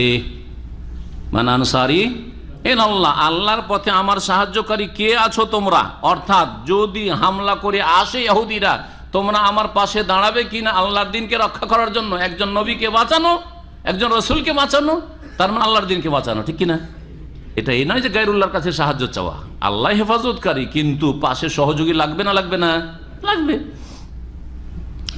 কাল আল হাওয়ারিউন, তখন তার হাওয়ারিগণ নবী সাল্লাল্লাহু আলাইহি ওয়াসাল্লামের সাথী সঙ্গীদেরকে সাহাবা বলা হয়, সাহাবি, আর ঈসা আলাইহিস সালামের সাথী সঙ্গীদেরকে কি বলা হয়? হাওয়ারি। হাওয়ারিগণ বললেন, নাহনু আনসারুল্লাহ, আমরা আল্লাহর সাহায্য করি, আল্লাহর দ্বীনে সাহায্য করি, আল্লাহর পথে সাহায্য করি। আমান্না বিল্লাহ, কারণ আমরা আল্লাহর প্রতি ঈমান নিয়ে এসেছি। ওয়াশহাদ, আর আপনি সাক্ষী থাকুন হে ঈসা আলাইহিস সালাম বিআন্না মুসলিমুন, যে আমরা মুসলিম। কি আমরা? মুসলিম। দেখলেন, তাহলে ঈসা আলাইহিস সালাম এবং তার উম্মতের ধর্ম কি ছিল? ইসলাম। ভালো করে শুনে রাখেন, মুসা আলাইহিস সালামের নিয়ে আসা দিন ছিল ইসলাম, ইব্রাহিম আলাইহিস সালামের নিয়ে আসা দিন ছিল ইসলাম, তারা মুসলিম ছিলেন। এই জন্য ওয়ালাকিন কান হানিফা মুসলিম আসবে। ইব্রাহিম আলাইহিস সালাম কি ছিলেন? একনিষ্ঠ মুসলিম ছিলেন। আদম আলাইহিস সালামের দিন ছিল ইসলাম, নূহ আলাইহিস সালামের দিন ছিল ইসলাম। ইসলাম মানে আত্মসমর্পণ করা, আল্লাহ যা আদেশ করেছেন আত্মসমর্পণ করা, আল্লাহ যা কিছু নিষেধ করেছেন সেটা মেনে নেওয়ার ক্ষেত্রে আত্মসমর্পণ করা, এর নাম হচ্ছে ইসলাম। সমস্ত নবী রাসূলগণের দিন কি ছিল? এক দিন ছিল। আর একটা দিন মানে ইন্নাদ-দীনা ইনদাল্লাহি আল ইসলাম, সেটা ইসলাম। কিন্তু বিভিন্ন মাসলা মাসাইলে মত পার্থক্য ছিল। পার্থক্য সময়ের উপযোগী যে মাসাইল সেই যুগে ছিল, সেই যুগে ওই রকম ছিল। আমাদের যুগে আমাদের জন্য যেগুলি প্রযোজ্য সেটা রাখা হয়েছে মাসলা মাসাইলের ক্ষেত্রে। এই জন্য নবী সাল্লাল্লাহু আলাইহি ওয়াসাল্লাম নবী রাসূলগণকে বৈমাত্রীয় ভাইয়ের সাথে তুলনা করেছেন। আল আম্বিয়া ও বানুল আল্লাত, নবী রাসূলগণ হচ্ছে কার মতো? সৎ ভাইদের মতো। আবুহুম ওয়াহিদ ওয়া উম্মাহাতুহুম শাত্তা। সৎ ভাইয়ের বাপ কয়জন থাকে? এক, কিন্তু মা ভিন্ন ভিন্ন, মা হচ্ছে ভিন্ন ভিন্ন। ঠিক তেমনি সমস্ত নবী রাসূলগণের দ্বীনের আকীদা বিষয়গুলি, মৌলিক বিষয়গুলি, বুনিয়াদী বিষয়গুলি হচ্ছে এক। আল্লাহ এক, তার কোনো শরিক নেই। রসুলের সব কথা মানতে হবে, আখিরাত বিশ্বাসী হইতে হবে, জান্নাত জাহান্নাম রয়েছে ইত্যাদি, কবরের জীবন সম্পর্কে। তারপরে মৌলিক বিষয় হচ্ছে যে কোনো উম্মতের লোকদের জন্য সালাত, যাকাত, সাদাকা, ভালো কাজ করা, মন্দ কথা কাজ থেকে বেঁচে থাকা, ঠিক না? এগুলো মৌলিক বিষয়, এগুলো সব এক। মা যেমন ভিন্ন ভিন্ন সৎ ভাইদের হয়, ঠিক তেমনি খুঁটিনাটি মাসলা মাসাইল আমাদের 5 ওয়াক্ত নামাজ, অন্যদের হয়তো বেশি কম কিছু ইত্যাদি। আমাদের জন্য কিছু বিষয় হচ্ছে হালাল, তাদের জন্য ছিল হারাম। এইটার নাম মুসলিমুন, যে আমরা আত্মসমর্পণকারী মুসলিম। রব্বানা, আরো দোয়া করলেন ঈসা আলাইহিস সালাম, আমান্না বিমা আনজালতা। ঈসা আলাইহিস সালাম এবং তার অনুসারী হাওয়ারীরা ওয়াশহাদ বিআন্না মুসলিম, রব্বানা, হে আমাদের রব, আমান্না বিমা আনজালতা, তুমি যা অবতীর্ণ করেছে তা আমরা বিশ্বাস করি। ওয়াত্তাবানা রাসূলা, আর রাসূলের আমরা অনুসরণ। হাওয়ারীরা বললেন ফাকতুবনা মা'আশ শাহিদিন, সুতরাং আমাদেরকে সাক্ষ্য প্রদানকারীদের তালিকাভুক্ত করে নাও। ফাকতুবনা মা'আশ শাহিদিন, যারা ওয়াহদানিয়াতের আল্লাহর একত্বের সাক্ষ্য প্রদানকারী তাদের তালিকাভুক্ত আমাদেরকে করে নাও। ওয়া মাকারু ওয়া মাকার আল্লাহ, ইহুদিরা চক্রান্ত করল, ওয়া মাকার আল্লাহ, আল্লাহ কৌশল করলেন। আল্লাহ কি করলেন? আল্লাহ চক্রান্ত করলেন বলবেন না। এই জন্য আদব কায়দার খেয়াল রাখবেন, আদব কায়দার খেয়াল রাখবেন। আপনাকে ভাষা বলার ক্ষেত্রে কোন ভাষাটি কোন ক্ষেত্রে প্রযোজ্য দেখেন। মাকর মানে ষড়যন্ত্র হয়, ছলনা হয়, হ্যাঁ, চক্রান্ত হয়, আবার কৌশল হয়, সবগুলি এক। কৌশল আর ষড়যন্ত্রের পার্থক্য কি দেখি, বাংলা কে বুঝেন ভালো করে বলেন। কৌশল, বুদ্ধিমান, বলেন পার্থক্য দুটোর মধ্যে। ষড়যন্ত্র আর কৌশল। অমুক ব্যক্তি বড় কৌশলী আর অমুক ব্যক্তি চক্রান্তকারী, একই কথা। ভালো ভালো উদ্দেশ্য কোনো কিছু করা, এটা হচ্ছে কৌশল। আর মন্দ উদ্দেশ্যে কোনো কিছু করা, এটা হচ্ছে ষড়যন্ত্র, ছলনা, তারপরে চক্রান্ত ইত্যাদি। বুঝছেন না? তারা করেছিল চক্রান্ত, ষড়যন্ত্র। আল্লাহ কি করেন? কৌশল করেন যে তোরা ক্ষতি করবি, তোরা ঈসা আলাইহিস সালামকে খুন করবি, আমি কৌশল করছি, কৌশল আঁটছি আমি। আল্লাহু খায়রুল মাকিরিন, আল্লাহ সর্বোত্তম কৌশলী। ইসকাল, আল্লাহ কি কৌশল আল্লাহ করলেন স্মরণ করো, যখন আল্লাহ বলে ইয়া ঈসা, হে ঈসা, ইন্নী মুতাওয়াফিকা, আমি তোমাকে পূর্ণরূপে গ্রহণ করব। তাওয়াফা, ইয়াতাওয়াফা মানে হচ্ছে পূর্ণরূপে গ্রহণ করা, পূর্ণ নিয়ে নেওয়া। কারো কাছে 1000 রিয়াল পাবেন, 1000 দিয়েছেন, 1000 পুরাপুরি নিলেন, এটা হচ্ছে তাওয়াফা, পুরাপুরি নিলেন আপনি। আর 1000 যদি 900 নিলেন, তাহলে এটা পুরোপুরি নেওয়া হলো না। এই জন্য ইন্তেকালকে, মানুষের মৃত্যুকে ওয়াফাত বলা। কি বলা হয়? পূর্ণরূপে নিয়ে নেওয়া, একবারে শরীর থেকে আত্মাকে পূর্ণরূপে বিচ্ছিন্ন করে দেওয়া। জি হ্যাঁ, আত্মা গ্রহণ করাকে এই জন্য ওয়াফাত আল্লাহ ইয়াতাওয়াফাল আনফুস, আল্লাহ প্রাণকে গ্রহণ করেন, পূর্ণরূপে গ্রহণ করেন। হিনা মৌতিহা, শরীর থেকে আত্মা এমনভাবে হয়ে যায় আর কোনো জ্ঞান থাকে না নিদ্রার অবস্থা। এই জন্য নিদ্রাকেও ওয়াফাতে সুগরা বলা হয়েছে। ওয়াল্লাতী লাম তামুত ফি মানামিহা, যাদের মৃত্যুর সময় এখনো আসেনি, তা নিদ্রার অবস্থায়, ঘুমের অবস্থায় আল্লাহ তাদের প্রাণকে গ্রহণ করেন। এটাও আল্লাহ পাকের এক রকমের গ্রহণ করা। কারণ তখন যে আমরা এই জাগ্রত অবস্থায় যে কাজ করছি, এই কাজ আর করতে পারি না। হ্যাঁ, যে খবর রাখছি আশেপাশের কোনো খবর রাখি না, কি হচ্ছে না হচ্ছে, বাড়িতে চুরি ডাকাতি হয়ে গেল, সব কিছু নিয়ে চলে গেল, কোনো খবর নেই, ঘুমিয়ে আছে। মহান আল্লাহ কি বলেছেন? ইন্নী মুতাওয়াফিক, বলবেন এটা কখন? ইদ কাল আল্লাহ ইয়া ঈসা, ঈসা আলাইহিস সালাম বলেছিলেন ইন্নী মুতাওয়াফিক। ঈসা আলাইহিস সালামকে আল্লাহ রাব্বুল বললেন ইয়া ঈসা, হে ঈসা, ইন্নী মুতাওয়াফিকা। যখন দেখলেন আল্লাহ রাব্বুল আলামিন যে এখন ইহুদিরা ঈসাকে মারার জন্য তার বাড়ি ঘেরাও করছে, ওই সময় সুসংবাদ শুনিয়ে দিলেন ঈসা আলাইহিস সালামকে, দেখো ইন্নী মুতাওয়াফিকা, তোমাকে পূর্ণরূপে আমি গ্রহণ করব। একটি তাফসীর হচ্ছে তোমাকে এখান থেকে আমি পুরোপুরি গ্রহণ করব, সশরীরে তোমাকে নিরাপদ উঠিয়ে নেব। ওয়ারাফ কিভাবে সেটা গ্রহণ করব, তার ব্যাখ্যা ওয়ারাফিউকা ইলাইয়া, আমার নিকটে তোমাকে উঠিয়ে নেব, আকাশে উঠিয়ে নেব। রাফিউকা ইলাইয়া, আমার কাছে কি করব? উঠিয়ে নেব। আল্লাহ কোথায় উঠিয়েছেন ঈসা আলাইহিস সালামকে? হ্যাঁ, কোথায় উঠিয়েছেন? আকাশে উঠিয়েছেন। তো আল্লাহ তাহলে কোথায় আছেন? আরে আমার দিকে উঠিয়ে নেব। এলাইয়া মানে কি? আমার দিকে, তাই না? ভালো করে বুঝেন, আকীদা বুঝেন। কারণ আমাদের দেশের আশআরী আর মাতুরিদি মতবাদে বিশ্বাসীরা তারা বলে আল্লাহ সর্বত্র বিরাজমান। আল্লাহর জন্য দিক বলা যাবে না, যে আল্লাহ ওই দিকে আছে বলা যাবে না। আল্লাহ ওই দিকে আছে, আকাশের দিকে, ওটা বলা যাবে, দিকই বলা যাবে না বলছে। এবং তারা এই ভ্রান্ত মতবাদী মাদ্রাসায় পড়ায়, কওমি মাদ্রাসা, আলিয়া মাদ্রাসা, এটাই পড়া হয়। আমরা পড়েছি ওই সব কিতাব, হ্যাঁ, ওই লজিক মান্তিকের কিতাব, আর তারপরে আপনার ওই কি বলছে ইলমুল কালাম, আকিদার নামে ভ্রান্ত ইলমুল কালাম পড়ায় তারা। তাতে পড়িয়েছে হ্যাঁ, লা ইউহাদ্দু ওয়া লা ইউতাসাওয়ারু তাআলা আনিল জিসমে ওয়াল জিহাতে, আল্লাহকে পরিব্যাপ্ত করা যায় না, ঠিক আছে, এটা ঠিক আছে। লা ইউহাদ্দু, আল্লাহকে ঘেরা যায় না। ওয়া লা ইউতাসাওয়া, আল্লাহ সম্পর্কে ধারণা করা যায়, এটা ঠিক আছে। তারপর বলছে তাআলা আনিল জিসমে ওয়াল জিহাতে, আল্লাহ দেহ থেকে মুক্ত। জিসম কথাটি, দেহ কথাটি কোরআন হাদিস আসেনি, আমরা বলবো না, কিন্তু আল্লাহর নফসের কথা এসছে, নফস বলবো। কোরআন আছে না নেই? নফস ওয়াইহাযযির কোন নফসা। তারপর আনিল জিহাতে, আল্লাহ দিক থেকে ঊর্ধ্বে আল্লাহর কোনো দিক নেই। অর্থাৎ এই আকীদা যে কওমি মাদ্রাসায় পড়ানো হয়, আলিয়া মাদ্রাসায়, তারা বলে আল্লাহকে বলা যাবে না, আল্লাহ এ কথা বলা যাবে না, আল্লাহ কোনো দিক নেই, সব দিকে নাকি আল্লাহ। আল্লাহ কোন দিকে তাদের কাছে? তাআলা আনিল জিসমে ওয়াল জিহাতে, আল্লাহর কোনো জিহাদ দিকই নেই, দিক বলা যাবে না। অথচ কোরআন কি বলছে? রাফেওকা, ভালো করে বুঝেন কোরআন, রাফেওকা এলাইয়া, তোমাকে উঠাবো, এলাইয়া আমার দিকে। কোন দিকে? তাহলে দিক আছে আল্লাহর, কোন দিকে উঠিয়েছেন? কি আকীদা রাখেন? এই যে যারা মাতুরিদি আকীদায় বিশ্বাসী, হ্যাঁ, আর সহি আকীদার উলামায়ে কেরামদের বিরুদ্ধে বলছেন, আর আমিন বললে মসজিদ থেকে তাড়িয়ে দিতে বলছেন, এই ফিতনাবাজ, এই গুমরাহগুলি কি বলবে? রাফেওকা ইলাইয়া, আল্লাহ সর্বত্র বিরাজমান, আল্লাহর কোনো দিক নেই, দিক নেই। তো আল্লাহ তো বলছেন আমার দিকে উঠাবো। তাদেরও তো আকীদা আল্লাহ ঈসা আলাইহিস সালাম কোথায় উঠিয়েছেন। এটা কি শুধু আহলে হাদিস ওলামাদের আকীদা না আমাদের দেশের ওই দেওবন্দি বেরলভী সবার আকীদা? এই কি আকীদা যে আল্লাহ ঈসাকে কোথায় উঠিয়েছেন? আকাশে উঠিয়েছেন। তাহলে বোঝা গেল যে এলাইয়া যখন বলছে আমার দিকে উঠাবো, আল্লাহ কোন দিকে আছেন? তাহলে আকাশের দিকে আছেন, ঠিক না? আপনার প্রকৃতি, নেচারও বলে যে আল্লাহ আকাশে আছেন।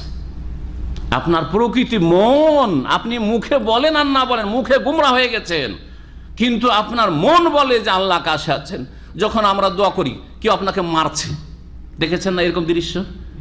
এটা লোকে ধরে মারছে, তখন কি করে? আল্লাহ তুমি বিচার করো, বলে না? বলেন না?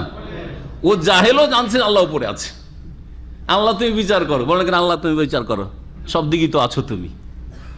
দেখেছেন কোনোদিন কাউকে এরকম করতে? কিভাবে এরা গোমরা হয়েছে? কোরআন বিরোধী আকীদা। রাফেওকা ইলাইয়া, আমার দিকে তোমাকে উঠাবো, আকাশে উঠিয়েছেন আল্লাহ রাব্বুল আলামিন। অমুতাহিরাকা মিনাল্লাযিনা কাফারু, এবং তোমাকে আমি পবিত্র করব, মুক্ত করব, মিনাল্লাযিনা কাফারু, কাফেরদের থেকে। কাফের কারা? বনি ইসরায়েলের ইহুদিরা। ইহুদিদেরকে আল্লাহ এখানে কি বললেন? কাফের। যারা ঈসা আলাইহিস সালামের নিয়ে আসা দাওয়াতকে, ওহীকে অস্বীকার করেছিল ইহুদিরা, তাদেরকে আল্লাহ কাফের বলে আখ্যায়িত করলেন। তারা কাফের, কারণ ঈসা আলাইহিস সালামের রিসালাতকে অস্বীকার করেছে। আলহামদুলিল্লাহ, সুম্মা আলহামদুলিল্লাহ, যে আলহামদুলিল্লাহ আমরা এই শেষ নবীর উম্মত প্রত্যেক নবী রসুলকে বিশ্বাস করি, তাই না? আপনি আমিও যদি একজন নবীকে অস্বীকার করি, যে অমুককে নবী মানি না, কাফের ওই ইহুদিদের মতো। লা নুফাররিকু বাইনা আহাদিম মির রাসূলিহি, কোনো পার্থক্য করি না রাসূলগণের প্রতি ঈমান নিয়ে আসার ক্ষেত্রে। হ্যাঁ, বিস্তারিত শেষ নবীকে মানতে হবে, কারণ আপনার রসুল হিসাবে আগের দিনগুলিতে ঘাটতি বাড়তি করে আল্লাহ যে শেষ দিন, লাস্ট এডিশন আল্লাহ পাঠিয়েছেন দিনের, সেটা হচ্ছে কোরআন এবং সুন্নাহ। সুতরাং জীবনের প্রতিটি ক্ষেত্রে রাসূলুল্লাহ সাল্লাল্লাহু আলাইহি ওয়াসাল্লামকে ফলো করতে হবে। আর এমনি রাসূল হিসাবে শ্রদ্ধার সাথে আপনাকে নাম নিতে হবে, ঈমান রাখতে হবে, দৃঢ় বিশ্বাস রাখতে হবে যে সমস্ত আম্বিয়া রাসূলগণ হক, ওয়ান নাবিয়ুনা হাক্কুন, দোয়া শিখিয়েছেন রাসূলুল্লাহ, সমস্ত নবী হচ্ছেন হক। তোমাকে কাফেরদেরকে পবিত্র করো। এই পবিত্র করার অর্থ কি? কে বলতে পারেন? কাফের থেকে পবিত্র করবো। আল্লাহ কাফের থেকে কি পবিত্র করবেন? ঈসা আলাইহিস সালামকে বলেন। সময় চলে যাচ্ছে, একটু শরীক হন আপনারা, যাতে ঘুম ভাঙে। একটু ঘুমান না তো কেউ? হ্যাঁ হ্যাঁ বলেন। হ্যাঁ, কাফের জুলুম থেকে, এটা একটা। তাহলে পবিত্র করা মানে মুক্তি দান করা। কাফের অত্যাচার থেকে তোমাকে মুক্ত করবো, আকাশে উঠিয়ে নেব, কাফেররা ফেল ফেল করে চেয়ে থেকে যাবে, ঈসা আলাইহিস সালাম আসমানের উপর চলে গেছেন। মুতাহিরুকা মিনাল্লাযিনা কাফারু, এই কাফের ইহুদিদের অনিষ্ট থেকে তোমাকে মুক্ত করব, নাজাত দেব। এটা একটি তাফসীর। আর একটি তাফসীর আছে, কাফেরদের থেকে তোমাকে পাক করব, অর্থাৎ তোমাকে নাপাক সাব্যস্ত করেছে ইহুদিরা। তুমি নাকি জারজ সন্তান, তোমার মা নাকি অসতী, ব্যভিচার করে তোমাকে গর্ভধারণ করেছে। এই যে বদ আকীদা, এই ইহুদিদের এই বদ আকীদা দিয়ে তোমাকে নাপাক সাব্যস্ত করেছে, না তুমি পাক। আমি স্পষ্ট করে দেব, স্পষ্ট করে দেব। কিসের মাধ্যমে? শেষ রাসূল মুহাম্মদ সাল্লাল্লাহু আলাইহি ওয়াসাল্লামের উপর আল কোরআন নাযিল করে। কোরআন আল্লাহ ক্লিয়ার করে দিয়েছেন যে তিনি বিনা বাপে জন্ম নিয়েছেন, এবং তার মা সতী সাধ্বী রমণী। হ্যাঁ, এবং ঈসা আলাইহিস সালাম আল্লাহর পক্ষ থেকে আয়াত, মুজিজা, ঈসার সৃষ্টি, এসব কথা আছে না নাই কোরআনে কারিমে? এর মাধ্যমে বদ আকীদা থেকে তোমাকে পাক করে নেব। এই কুফরি আকীদা, বদ আকীদা আর ভ্রান্ত আকীদা যে ইহুদিদের রয়েছে। ইহুদিরা ঈসা আলাইহিস সালামের মান সম্মানের ক্ষেত্রে ঘাটতি করেছে, নিচে নামিয়ে দিয়েছে। আর খ্রিস্টানরা ঈসা আলাইহিস সালামের সম্পর্কে আকীদার ক্ষেত্রে অতিরঞ্জন বাড়াবাড়ি করে ওপরে উঠিয়ে দিয়েছে। আর উম্মতে মুসলিমা শেষ নবী মুহাম্মদ রাসূলুল্লাহ উম্মত, কোরআনে কারীম, রাসূলের হাদিস সাল্লাল্লাহু আলাইহি ওয়াসাল্লাম যেই জায়গায় আল্লাহ রেখেছেন ঈসা সেখানে রেখেছে। কেমন করে? বিষয়টি বুঝেন ভালো করে। ইহুদিরা নিচে নামিয়ে দিয়েছে, এটা তো বুঝতে পারলেন, তাই না? যারও সন্তান, আর যারও সন্তান ওর ভালো হয় নাকি? এটি তো, ওর মা খারাপ, সারা জীবন বলতে থাকবে ওর মা খারাপ, তাই না? নিচে নামিয়ে দিয়েছে, ওপরে উঠিয়েছে খ্রিস্টানরা। কিভাবে? আব্দুল্লাহকে ইবনুল্লাহ বানিয়ে দিয়েছে, আল্লাহর বান্দাকে আল্লাহর পুত্র বানিয়ে দিয়েছে। হ্যাঁ, আল্লাহর পুত্র বানিয়ে দিয়েছে, এবং আল্লাহর শরীক বানিয়ে, ইন্নাল্লাহ সালিসু সালাসা, তিন খোদা। আল্লাহর বান্দা গোলামকে শুধু পুত্র বানায়নি, মাবুদ বানিয়ে দিয়েছে। এই জন্য কিয়ামতের দিন খ্রিস্টানদের সামনে ঈসা আলাইহিস সালামকে ডেকে আল্লাহ সূরা মায়েদার শেষ রুকুতে রয়েছে, ওয়াইদ ক্বালাল্লাহু ইয়া ঈসা ইবনে মারইয়াম আনতা কুলতা লিন-নাস ইত্তাখিযুনি ওয়া উম্মিয়া ইলাহাইনা মিন দুনিল্লাহ।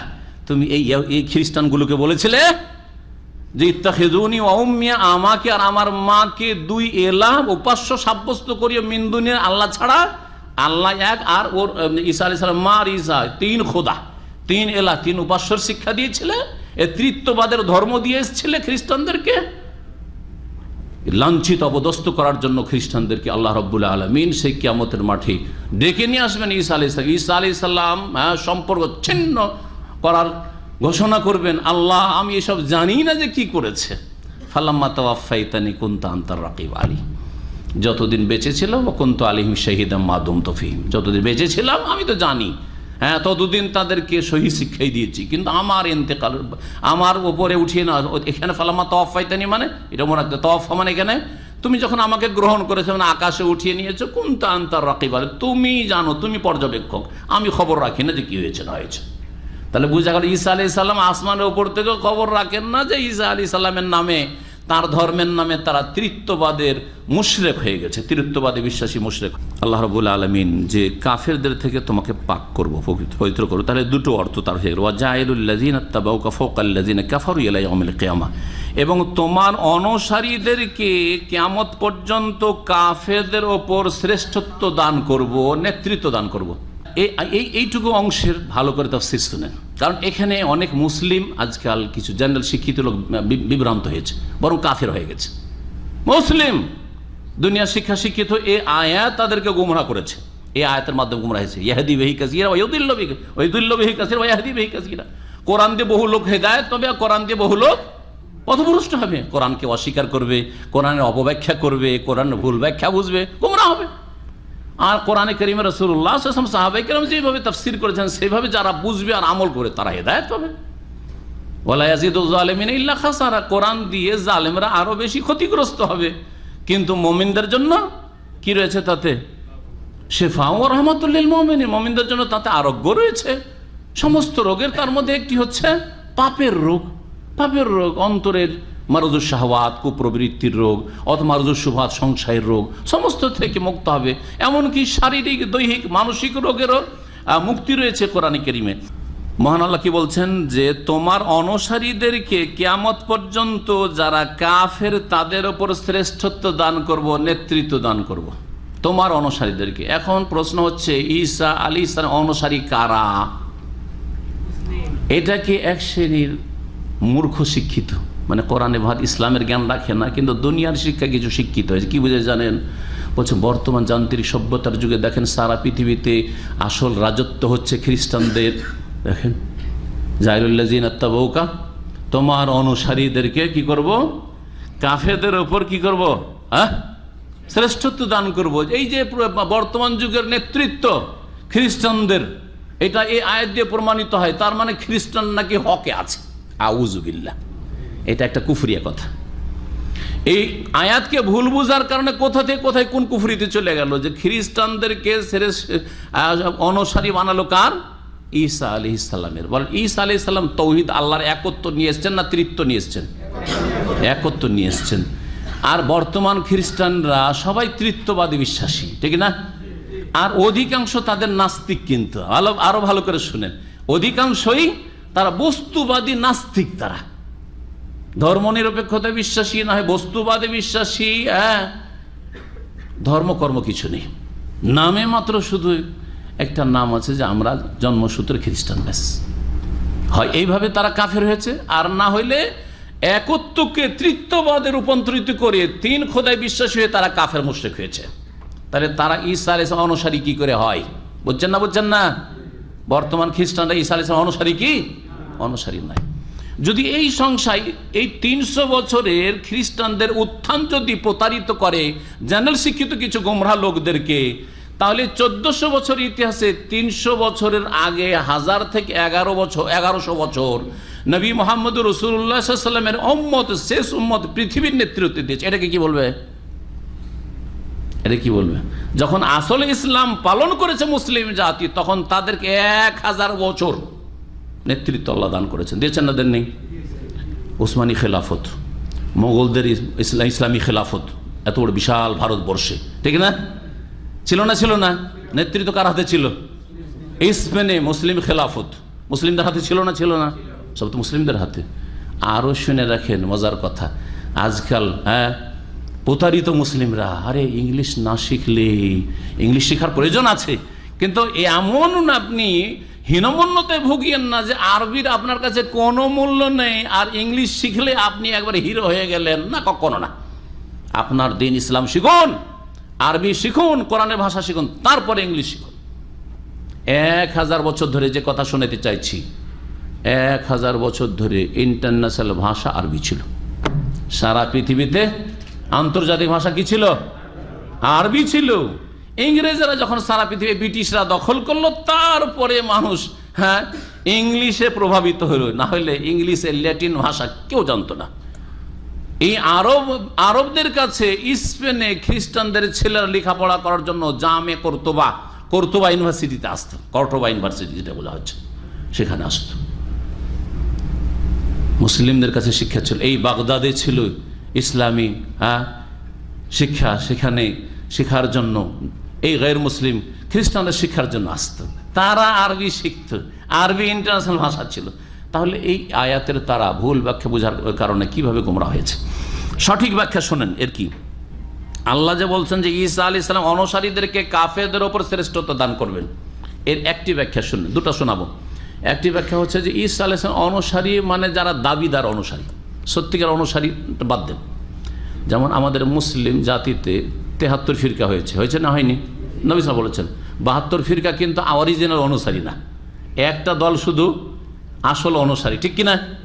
কিন্তু এমনিতে আমরা ধরে নিয়েছি যে সবগুলি হচ্ছে নবী মুহাম্মদ সাল্লাল্লাহু আলাইহি ওয়াসাল্লামের কি অনুসারী। কি অর্থে? অনুসরণের দাবিদার, অনুসরণ করুক আর না করুক, কিছু আংশিক করছে, কিন্তু তারা শেষ নবীর উম্মত ধরে নিচ্ছে না। ওইভাবেই যদি ধরেন আর অর্থ করেন এই আয়াতের, তাহলে হবে যে ঈসা আলাইহিস সালামের অনুসারী মানে খ্রিস্টানদেরকে কাফেরদের ওপর আল্লাহ শ্রেষ্ঠতা দান করবেন। কিছু কিছু তাফসীরকাররা তাফসীর করেছেন যে কাফের মানে ইহুদিরা, ইহুদিদের ওপর খ্রিস্টানদেরকে শ্রেষ্ঠতা দান করবেন। আর সেটা বাস্তবে ঠিক আছে, পৃথিবীতে খ্রিস্টানরা ইহুদিদের উপর নেতৃত্ব দিচ্ছে, যদিও ইহুদিদের কাছে পয়সা রয়েছে, ইহুদির কাছে নেতৃত্ব রয়েছে, যে খ্রিস্টান ছাড়া তাদের অচল। পৃথিবীতে মাত্র একটি ইহুদি দেশ, পৃথিবীতে মাত্র একটি ইহুদি দেশ, তাও দখল করা জবরদস্তি, ষড়যন্ত্র করে আর জবরদস্তি দখল করা। ফিলিস্তিন মুসলিম দেশ দখল করে তাদের, আসলে তাদের কোনো দেশই নেই, আছে সত্যিকার অর্থে ইহুদিদের কোনো দেশই নেই। এই দেশটি দখল করা মুসলিমদের দেশের ওপর গায়ের জোরে দখল করে আছে, আর সেটাও খ্রিস্টানদের পৃষ্ঠপোষকতার ভিত্তিতে। এই ইসরায়েল টিকে আছে খ্রিস্টানদের পৃষ্ঠপোষকতার ভিত্তিতে। খ্রিস্টানরা যদি এক্ষুনি সরে যায় তাহলে একদিন টিকতে পারবে না এই ইসরায়েল ফিলিস্তিনের জমিনে। বুঝতে পারছেন না? তাহলে এই কাফের ইহুদিরা, এদের ওপর আল্লাহ রাব্বুল আলামিন কিয়ামত পর্যন্ত শ্রেষ্ঠতা দান করবেন খ্রিস্টানদের। এটা বাস্তব। তাহলে এটা একটা তাফসীর, কিন্তু এর চাইতে সঠিক তাফসীর শোনেন, বিশুদ্ধ তাফসীর এবং সহিহ তাফসীর। সেটা হচ্ছে সত্যিকার অনুসারী ঈসা আলাইহিস সালামের কারা? প্রশ্ন উত্তর দেন আপনারা। মুসলিম যারা, কারণ ওয়াশহাদ বিআন্না মুসলিমুন, একটু আগে পড়লেন, ঈসা আলাইহিস সালামের হাওয়ারিরা কি ছিলেন?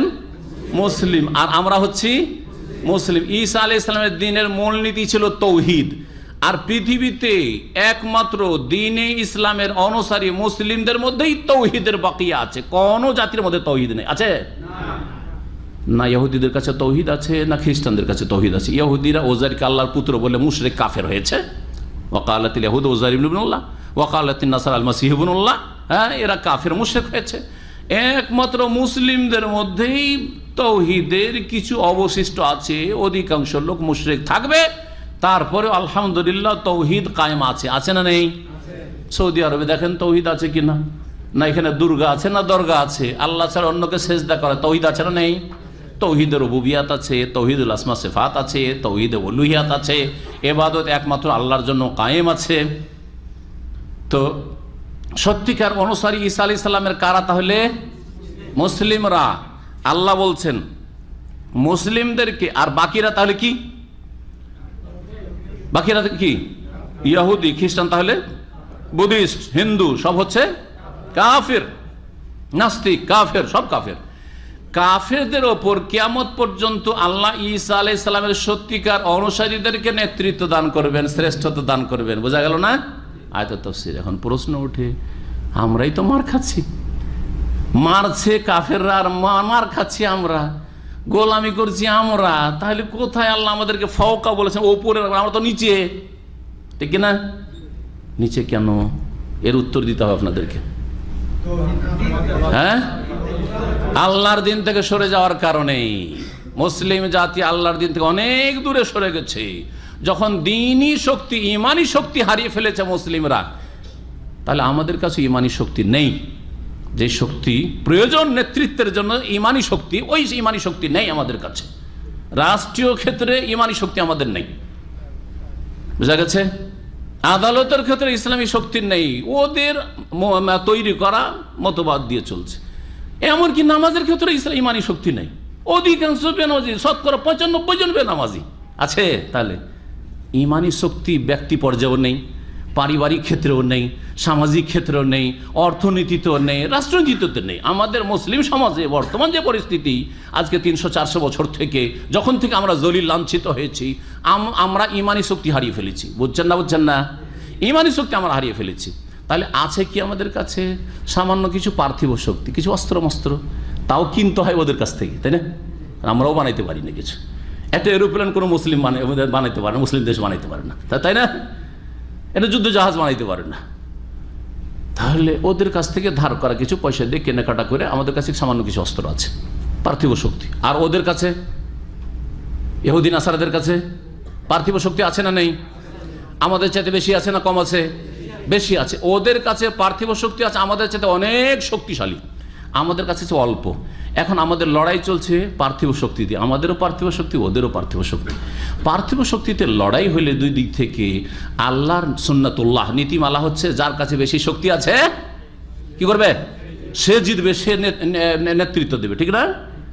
আর ইমানি শক্তি আমাদের নেই। যদি আমাদের ইমানি শক্তি থাকতো তাহলে তাদের পার্থিব শক্তি যতই শক্তিশালী হোক না কেন, কাম্মিন ফিয়াতিন কালিলা গালাবাত ফিয়াতান কাসীরা বিইজনিল্লাহ, তাহলে অল্প সংখ্যক হয়েও, অল্প অস্ত্র নিয়েও, ইমানের বলে, আমলের বলে, সততার বলে, হ্যাঁ, নেক জীবনের বলে, ইমানি শক্তির বলে বড় বড় দলের ওপর বিজয় লাভ করা সম্ভব হইতো। সেই শক্তি আমরা হারিয়ে ফেলেছি। এটা যদি বলেন শুধু আপনি এগুলো কাল্পনিক কথা বলছেন, কাল্পনিক না বাস্তব? আবু বকর, ওমর, উসমান, আলী, খেলাফাত রাশেদা, তাদের কাছে কোন পার্থিব শক্তি ছিল? দুনিয়া নেতৃত্ব দিয়েছেন না দেন নাই? পারস্য শক্তি, এত বড় পরাশক্তিকে একবার নির্মূল করেছেন না করেন নাই? রোম সাম্রাজ্যকে নির্মূল করেছেন না করেন নাই? কোন শক্তি ছিল? পার্থিব শক্তি। কিন্তু ইমানি শক্তি ছিল, স্ট্রং ছিল। আল্লাহ তাই তো বলেছেন, ওয়ান্তুমুল আলাউনা, তোমরা ওপরে থাকবে, ইন কুনতুম মুমিন, যদি মুমিন হও। আল্লাহ তো এই কথাই বলেছেন যে তোমাদেরকে খেলাফত দেব। সূরা নূর পড়ে দেখেন, ওয়াদাল্লাহুল্লাযিনা আমানু মিনকুম ওয়া আমিলুস সলিহাত। আয়াতের তাফসীর লম্বা করলে আবার ওদিকে চলে যায়। আল্লাহ বলছে লা ইস্তাখলিফান্নাহুম ফিল আরদ, অবশ্যই খেলাফত দেব, অবশ্যই খেলাফত দেব তাদেরকে, ইমানদার সৎকর্মশীল হলে। কিন্তু শর্ত শেষখানে বলছেন ইয়াবুদুনানি, কি? আমার একমাত্র ইবাদত করতে হবে। 95 জন মুসলিম আল্লাহর ইবাদত করে না, মসজিদে যায় না, রমজানে কিছু ধর্মকর্ম করে, ইয়াবুদুনানি নাই, লা ইউশরিকুনা বি শাই, আমার সাথে যেন শিরক না করে। শতকরা 95 নয়, 99 জন শিরকি আকীদা বিশ্বাসী, কবর মাজার পূজার ধর্মে বিশ্বাসী, পীরতন্ত্রে বিশ্বাসী, হলুল ওয়াহদাতুল ওজুদে বিশ্বাসী, বরং আলেম সমাজে এসব শিরকি কুফরি আকীদা বিশ্বাসী। কি করবেন আপনি? কোথা থেকে এই নেতৃত্ব পাবেন আপনি? আলেম সমাজ যদি ওয়াহদাতুল ওজুদ শিখায়, আনাল হক হোসেন মানুষের হেল্লাজ বলে আল্লাহর বড়ি বলে হয়েছে, নিজে আল্লাহ দাবি করে, এ কথা যদি আলেম সমাজ শিখায়, তাহলে সেই জাতিকে কি করে আল্লাহ নেতৃত্ব দেবেন? অন্তুমুল আলাউন আসফালুন, নিচে নামিয়ে দেবে আল্লাহ রাব্বুল। তাই করেছেন আল্লাহ রাব্বুল আলামিন। 800 বছর ভারতে আল্লাহ সুযোগ দিয়েছেন মোগলদেরকে, কবর মাজারের ধর্ম ছাড়া আর কিছু করেনি। পীরতন্ত্রের ধর্ম ছাড়া ভারতে আর কোনো খেদমত দেখা যায়নি। বড় বড় ইউনিভার্সিটি কোথাও আজকে দেখা যাচ্ছে না। আল আজহারের মতো তো একটা ইউনিভার্সিটি ভারতেও থাকতে পারতো। 800 বছরের রাজত্ব, কোথায় সেই সব ইউনিভার্সিটি? নেই কেন? নামগন্ধ কেন নেই? যখন কিছু হয়নি, দিনের ইসলামের কাজ হয়নি, আল্লাহ বেশ একটা বেটার চান্স কয়েকশো বছরে দিয়েছেন, তারপর আল্লাহ এই নেতৃত্ব ছিনিয়ে নিয়েছেন। আবার ফিরে আসেন সূরায়ে বনি ইসরাইল পড়ে দেখেন, ওয়াইন উদ্তুম উদনা, ছোট্ট কথা, তোমরা ফিরে আসো, আমিও ফিরে আসবো। তোমরা আল্লাহর দিনের দিকে ফিরে আসো, মসজিদের দিকে ফিরে আসো, কোরআন সুন্নাহর বাস্তবায়নের দিকে ফিরে আসো, তাওহীদ সুন্নাতের দিকে ফিরে আসো, শিরক বিদআত থেকে ফিরে আসো, আমিও তোমাদের জন্য খেলাফত নিয়ে ফিরে আসবো, আমিও তোমাদের জন্য নেতৃত্ব নিয়ে ফিরে আসবো। আল্লাহ বলে দিয়েছেন। জি, আল্লাহ যেন আমাদেরকে দিনের দিকে ফিরে আসার তৌফিক দান করেন। কথা লম্বা হয়ে যাচ্ছে, এরপরে চলি অল্প কয়েকটি আয়াত তাফসীর করে শেষ করব। মহান আল্লাহ বলছেন, সুম্মা ইলাইয়া মারজিউকুম, অতঃপর তোমাদের আমার দিকেই প্রত্যাবর্তন স্থল, ফাআহকুম বাইনাকুম ফিমা কুনতুম ফিহি তাখতালিফুন, যেসব বিষয়ে তোমরা মতবিরোধ করছিলে সেসব বিষয়ে তোমাদের মাঝে আমি চূড়ান্ত ফয়সালা করে দেব। ঈসা আলাইহিস সালামের অনুসারী, তাহলে আমরা কি জানলাম? সত্যিকার অনুসারী মুসলিমরা। আমরা বলবো না, কারণ আমরা যদি খাঁটি মুসলিম না হই তাহলে আমরা না। সত্যিকার যারা মুসলিম তারা হচ্ছে, ওদেরকে আল্লাহ যুগে যুগে কি করবেন? ওপরে রাখবেন। ওয়াজাইরুল্লাযিনা তাবাউকা ফাওকাল্লাযিনা, আবু বকর, ওমর, ওসমান, ওমাইয়া গোত্র, আব্বাসী গোত্র, তারপরে উসমানী খেলাফত, তারপরে মোগল খেলাফত, এদেরকে কাফেরদের ওপর রেখেছেন। ভারতের যদি 800 বছর রাজত্ব নেন মুসলিমদের, সব সময় হিন্দুরা সংখ্যাগরিষ্ঠ ছিল। ছিল কি ছিল না? এখন যে শতকরা মুসলিমদের সংখ্যা 15 থেকে 20 ধরেন, 15 থেকে, গোটা ভারতের যদি পরিসংখ্যান দেখা যায়, বাংলাদেশ আর পাকিস্তান, তখন ভারত ছিল, ওইটা মিলে তার একটু বেশি হয়তো। ভারতের পরিসংখ্যান ওরা 13 বলছে সরকারি, কিন্তু 13 না, 15 থেকে ধরেন 20 হবে। শতকরা 80 জন তাহলে কি নন মুসলিম, তার মধ্যে কিছু অল্প খ্রিস্টান আছে, শিখ আছে, অন্যান্যরা রয়েছে, জৈন আছে, আর অধিকাংশ 70% ধরেন, 70% হিন্দু। এখনও 70% হিন্দু, আর মুসলিম রাজাদের যুগেও 70% বা তার বেশি হিন্দু ছিল। তারপরও তাদেরকে ওপরে আল্লাহ রেখেছেন না রাখেন নাই? এই তো ওয়াদা কোরআনে কারীমের, এই তো ওয়াদা পূরণ করেছেন না করেননি? তাহলে কাল্পনিক কথা বলছি না, বাস্তব কথা। কিন্তু বাস্তবতার দিকে ফিরে আসতে হবে, বাস্তবে মুসলিম হইতে হবে। মহান আল্লাহ বলছেন, ফাআম্মাল্লাযীনা কাফারু, পক্ষান্তরে যারা কুফরি করে, ফাউযিবু আযাবান শাদীদান ফিদ দুনিয়া ওয়াল আখিরাহ, তাদেরকে দুনিয়া এবং আখিরাতে কঠোর শাস্তি দেব। ওয়া মা লাহুম মিন নাসির, তাদের কোনো সাহায্যকারী হবে না। ওয়া আম্মাল্লাযীনা আমানু ওয়া আমিলুস সালিহাত, পক্ষান্তরে যারা ঈমানদার হবে আর সৎকর্মশীল হবে, ফায়ুওয়াফিহিম উজুরাহুম, তাদেরকে মহান আল্লাহ পূর্ণ মাত্রায় প্রতিদান দেবেন। আল্লাহু লা ইউহিব্বুয জালিমিন, আল্লাহ জালেমদেরকে ভালোবাসেন না। যালিকা নাতলুহু আলাইকা মিনাল আয়াতি ওয়া যিকরিল হাকীম, এইসব নবী মুহাম্মদ সাল্লাল্লাহু আলাইহি সাল্লাম, নাতলুহু আলাইকা, তোমার প্রতি পাঠ করছি, পড়ে শোনাচ্ছি, মিনাল আয়াত, আয়াত, এবং ওয়া যিকরিল হাকীম, প্রজ্ঞাপূর্ণ উপদেশ।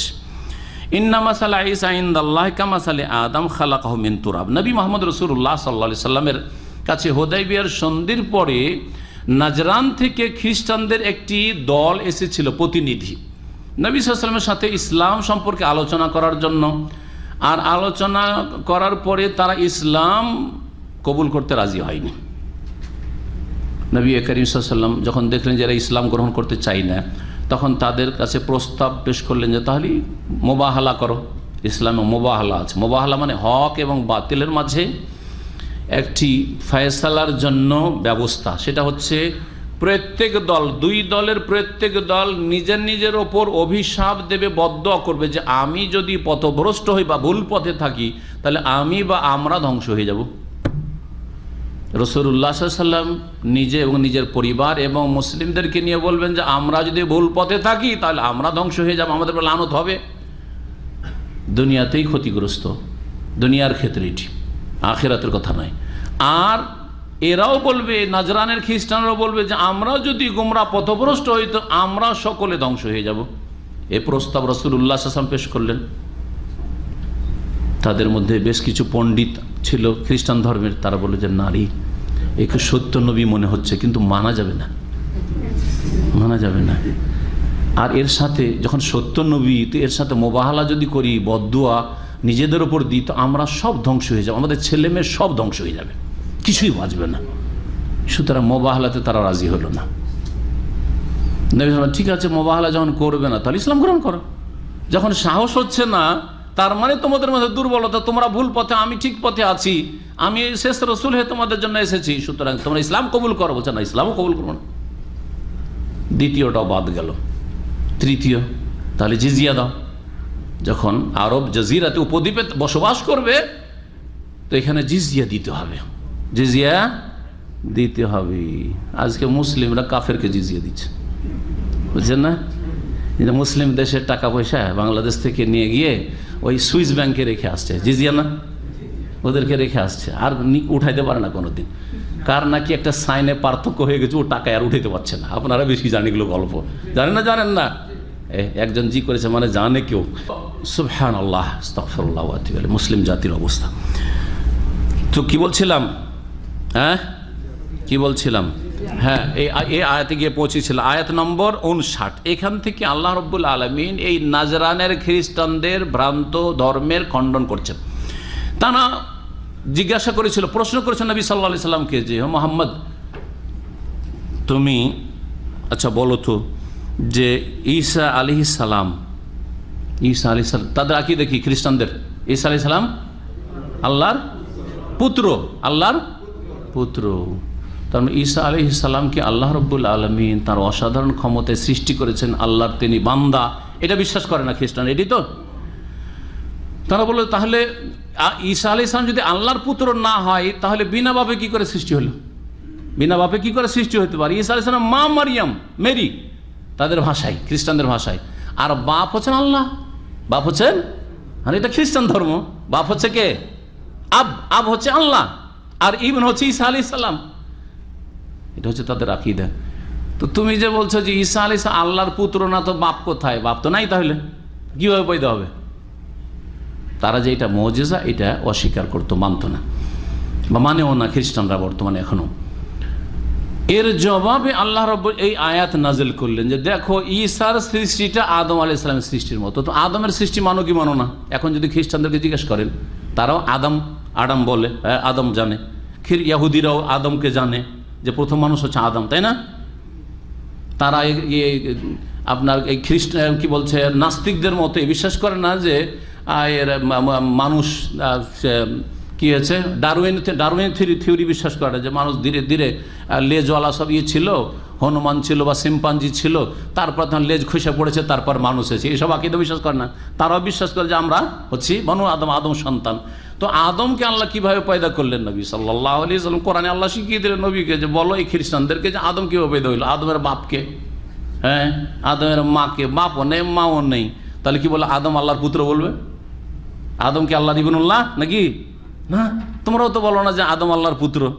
এই জবাব আল্লাহ দিচ্ছেন, বলছেন ইন্না মাসালা ঈসা ইনদাল্লাহ, নিশ্চয় ঈসা আলাইহিস সালামের দৃষ্টান্ত উদাহরণ হচ্ছে আল্লাহর নিকটে কামাসালে আদম আলাইহিস সালামের মতো।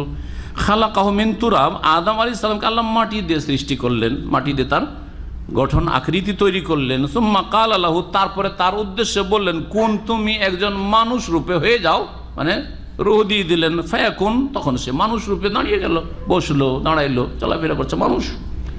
আর তার থেকে এত বাস্তা মিনহুমা রিজালান কাসীরা ওয়া নিসা, অসংখ্য মানুষকে আল্লাহ সৃষ্টি করলেন। হ্যাঁ, এখন কি বুঝলেন? যদি আল্লাহ বিনা বাপ মায়ে আদমকে সৃষ্টি করতে পারেন, তো ঈসা আলাইহিস সালামের তো মা আছে, গর্ভধারণের ব্যবস্থা আছে, মা আছে, শুধু বাপ নেই, আল্লাহ কেন পারেন না? কোনটা বেশি মুশকিল? বাপও নেই, মা নেই, আদমের সৃষ্টিটা বেশি মুশকিল। ওটা যদি আল্লাহ করতে পারেন প্রথমেই, আর মানুষ জাতি বলে কোনো নজিরও ছিল না, প্রথম তিনি সৃষ্টি করছেন। আর এখানে তো মানুষ একটা নজির আছে, মা আছে, শুধু বাপ নেই, আল্লাহ পারবেন না? হ্যাঁ, তো ওইভাবে আল্লাহ সৃষ্টি করেছেন। এর মানে এই নয় যে আল্লাহ ঈসা আলাইহিস সালামের বাপ। আল হাক্কু মির রব্বিক, এই হচ্ছে সত্য তোমার রবের পক্ষ থেকে, হে নবী মুহাম্মদ সাল্লাল্লাহু আলাইহি ওয়াসাল্লাম। ফালা তাকুম মিনাল মুমতারিন, সন্দেহকারীদের অন্তর্ভুক্ত হইও না। ফামান হাজ্জাকা ফীহি মিন বাদি মা জাআকা মিনাল ইলম, সুতরাং তোমার সাথে যদি তোমার কাছে জ্ঞান আসার পরে কেউ বাদানুবাদ করে, বিতর্কে লিপ্ত হয়, ফাকুল, তাহলে তাদেরকে মুবাহালার জন্য আহ্বান কর, বলো তালাও এসো, নাদু আবনা আনা ও আবনা আকুম, আমরা আহ্বান করি, ডাকি আমাদের সন্তানদেরকে, ছেলেদেরকে, এবং তোমাদের সন্তানদেরকে তোমরা ডাকো, ওয়া নিসা আনা ওয়া নিসাকো, তোমাদের নারীদেরকে তোমরা ডাকো আর আমাদের নারীদেরকে আমরা ডাকি, ওয়া আনফুসানা ওয়া আনফুস, আমরা নিজেদেরকে আহ্বান করি যে আমরা নিজেরা হাজির হই এবং তোমরাও নিজেরা হাজির হও। সুম্মা নাবতাহিল, তারপরে বিনীত আল্লাহর কাছে প্রার্থনা করি। ইবতিহাল মানে হচ্ছে বিনয় হয়ে প্রার্থনা করা, মুবাহালা যেটাকে বলা হয়। মুবাহালার সংজ্ঞা একটু আগে বললাম কি, যে প্রত্যেকেই, দুই দলের প্রত্যেকে কি করবে, নিজে নিজেকে অভিশাপ দিবে যে আমরা যে ভুল পথে থাকি তো আমরা ধ্বংস হই। আর এই ক্ষেত্রে মনে রাখ, ওলামারা বলেছেন দুই পক্ষেই, বিশেষ করে হকপন্থীদের সৎকর্মশীল হইতে হবে। আবার আপনি একজন সাধারণ মুসলিম বড় বড় কাবিরা গুনাহ করছেন, একটা কাফেরের সাথে আপনি তর্কে জড়িয়ে গিয়ে মুবাহালা করতে হলো, আপনি তো মেলা পাপে জড়িয়ে আছেন, তখন হয়তো আপনার দুয়ার বাস্তবায়ন নাও হইতে পারে, ইসলামের ক্ষতি করে ফেলবেন আপনি। বুঝছেন কথা? হারাম খাচ্ছেন আপনি। আর একটা ধরেন খ্রিস্টানের সাথে বা ইহুদির সাথে অথবা হিন্দুর সাথে তর্কে জড়িয়ে গেলেন যে ইসলাম ঠিক, ও বলছে না আমাদের ধর্ম ঠিক, বলছে তাহলে মুবাহালা কর। আর নিজে মেলা হারামে জড়িয়ে আছেন। মুবাহালা যদি আপনার মতো একটা ফাসেক লোক করতে লাগে তা আপনার দোয়া কবুল নাও হইতে পারে। যখন দোয়া কবুল হবে না তখন কি হবে? কিছু দেখা গেল না, রেজাল্ট ফলাফল পাওয়া গেল না, তখন আপনি সত্যবাদী, আপনার দিন সত্য হওয়া সত্ত্বেও আপনি মিথ্যাবাদী সাব্যস্ত হয়ে গেলেন, ঠিক না? এই জন্য সৎকর্মশীল ভালো মুসলিমকে মোবাহালা করতে হবে। মোবাহালার বিধান ইসলামে আছে। তারপরে আমরা মোবাহালা করি, অতঃপর আল্লাহর অভিসম্পদ করি মিথ্যাবাদীদের ওপর, যে আমাদের দুই দলের মাঝে যারা মিথ্যাবাদী, যারা ভ্রান্ত ধর্মে রয়েছে, ভ্রান্ত বিশ্বাসে রয়েছে, তাদের ওপর আল্লাহর লানত অভিশাপ হোক। এইভাবে মোবাহালা করা হয়। এখানে আজকের তাফসীর শেষ করছি, ইনশাআল্লাহ তাআলা সামনে আরও তফসির। তবে একটি আয়াতের সম্পর্ক বা দুটি আয়াতের সম্পর্ক এর সাথে আছে, শুধু তর্জমা করে দিচ্ছি, খুব সহজ। ইন্না হাযা লাহুয়াল কাসাসুল হক, নিশ্চয়ই এই হচ্ছে সত্য ঘটনা। যে কাহিনীগুলি আল্লাহ বর্ণনা করে ইমরান পরিবারের, ঈসা আলাইহিস সালামের, তারপর জাকারিয়া আলাইহিস সালাম, এগুলি হচ্ছে সত্য ঘটনা। ওমা মিন ইলাহিন ইল্লাল্লাহ, আল্লাহ ছাড়া কোনো সত্য মাবুদ নেই। ওয়া ইন্নাল্লাহ লাহুয়াল আজিজুল হাকিম, আর নিশ্চয় আল্লাহ রব্বুল মহাপরাক্রান্ত বিজ্ঞানময়। ফাইন তাওয়াল্লাউ, অতঃপর যদি তারা বিমুখ হয়, ইসলাম থেকে ফিরে যায়, ফাইন্নাল্লাহ আলিমু বিল মুফসিদিন, নিশ্চয় আল্লাহ রাব্বুল আলামিন যারা বিপর্যয় সৃষ্টিকারী তাদের সম্পর্কে সম্যক জ্ঞানী। এখানে আজকের তাফসীর শেষ হচ্ছে। সাল্লাল্লাহু আলাইহি ওয়া সাল্লাম নবী মুহাম্মদ ওয়া আলা আলিহি ওয়া সাহবিহি আজমাইন।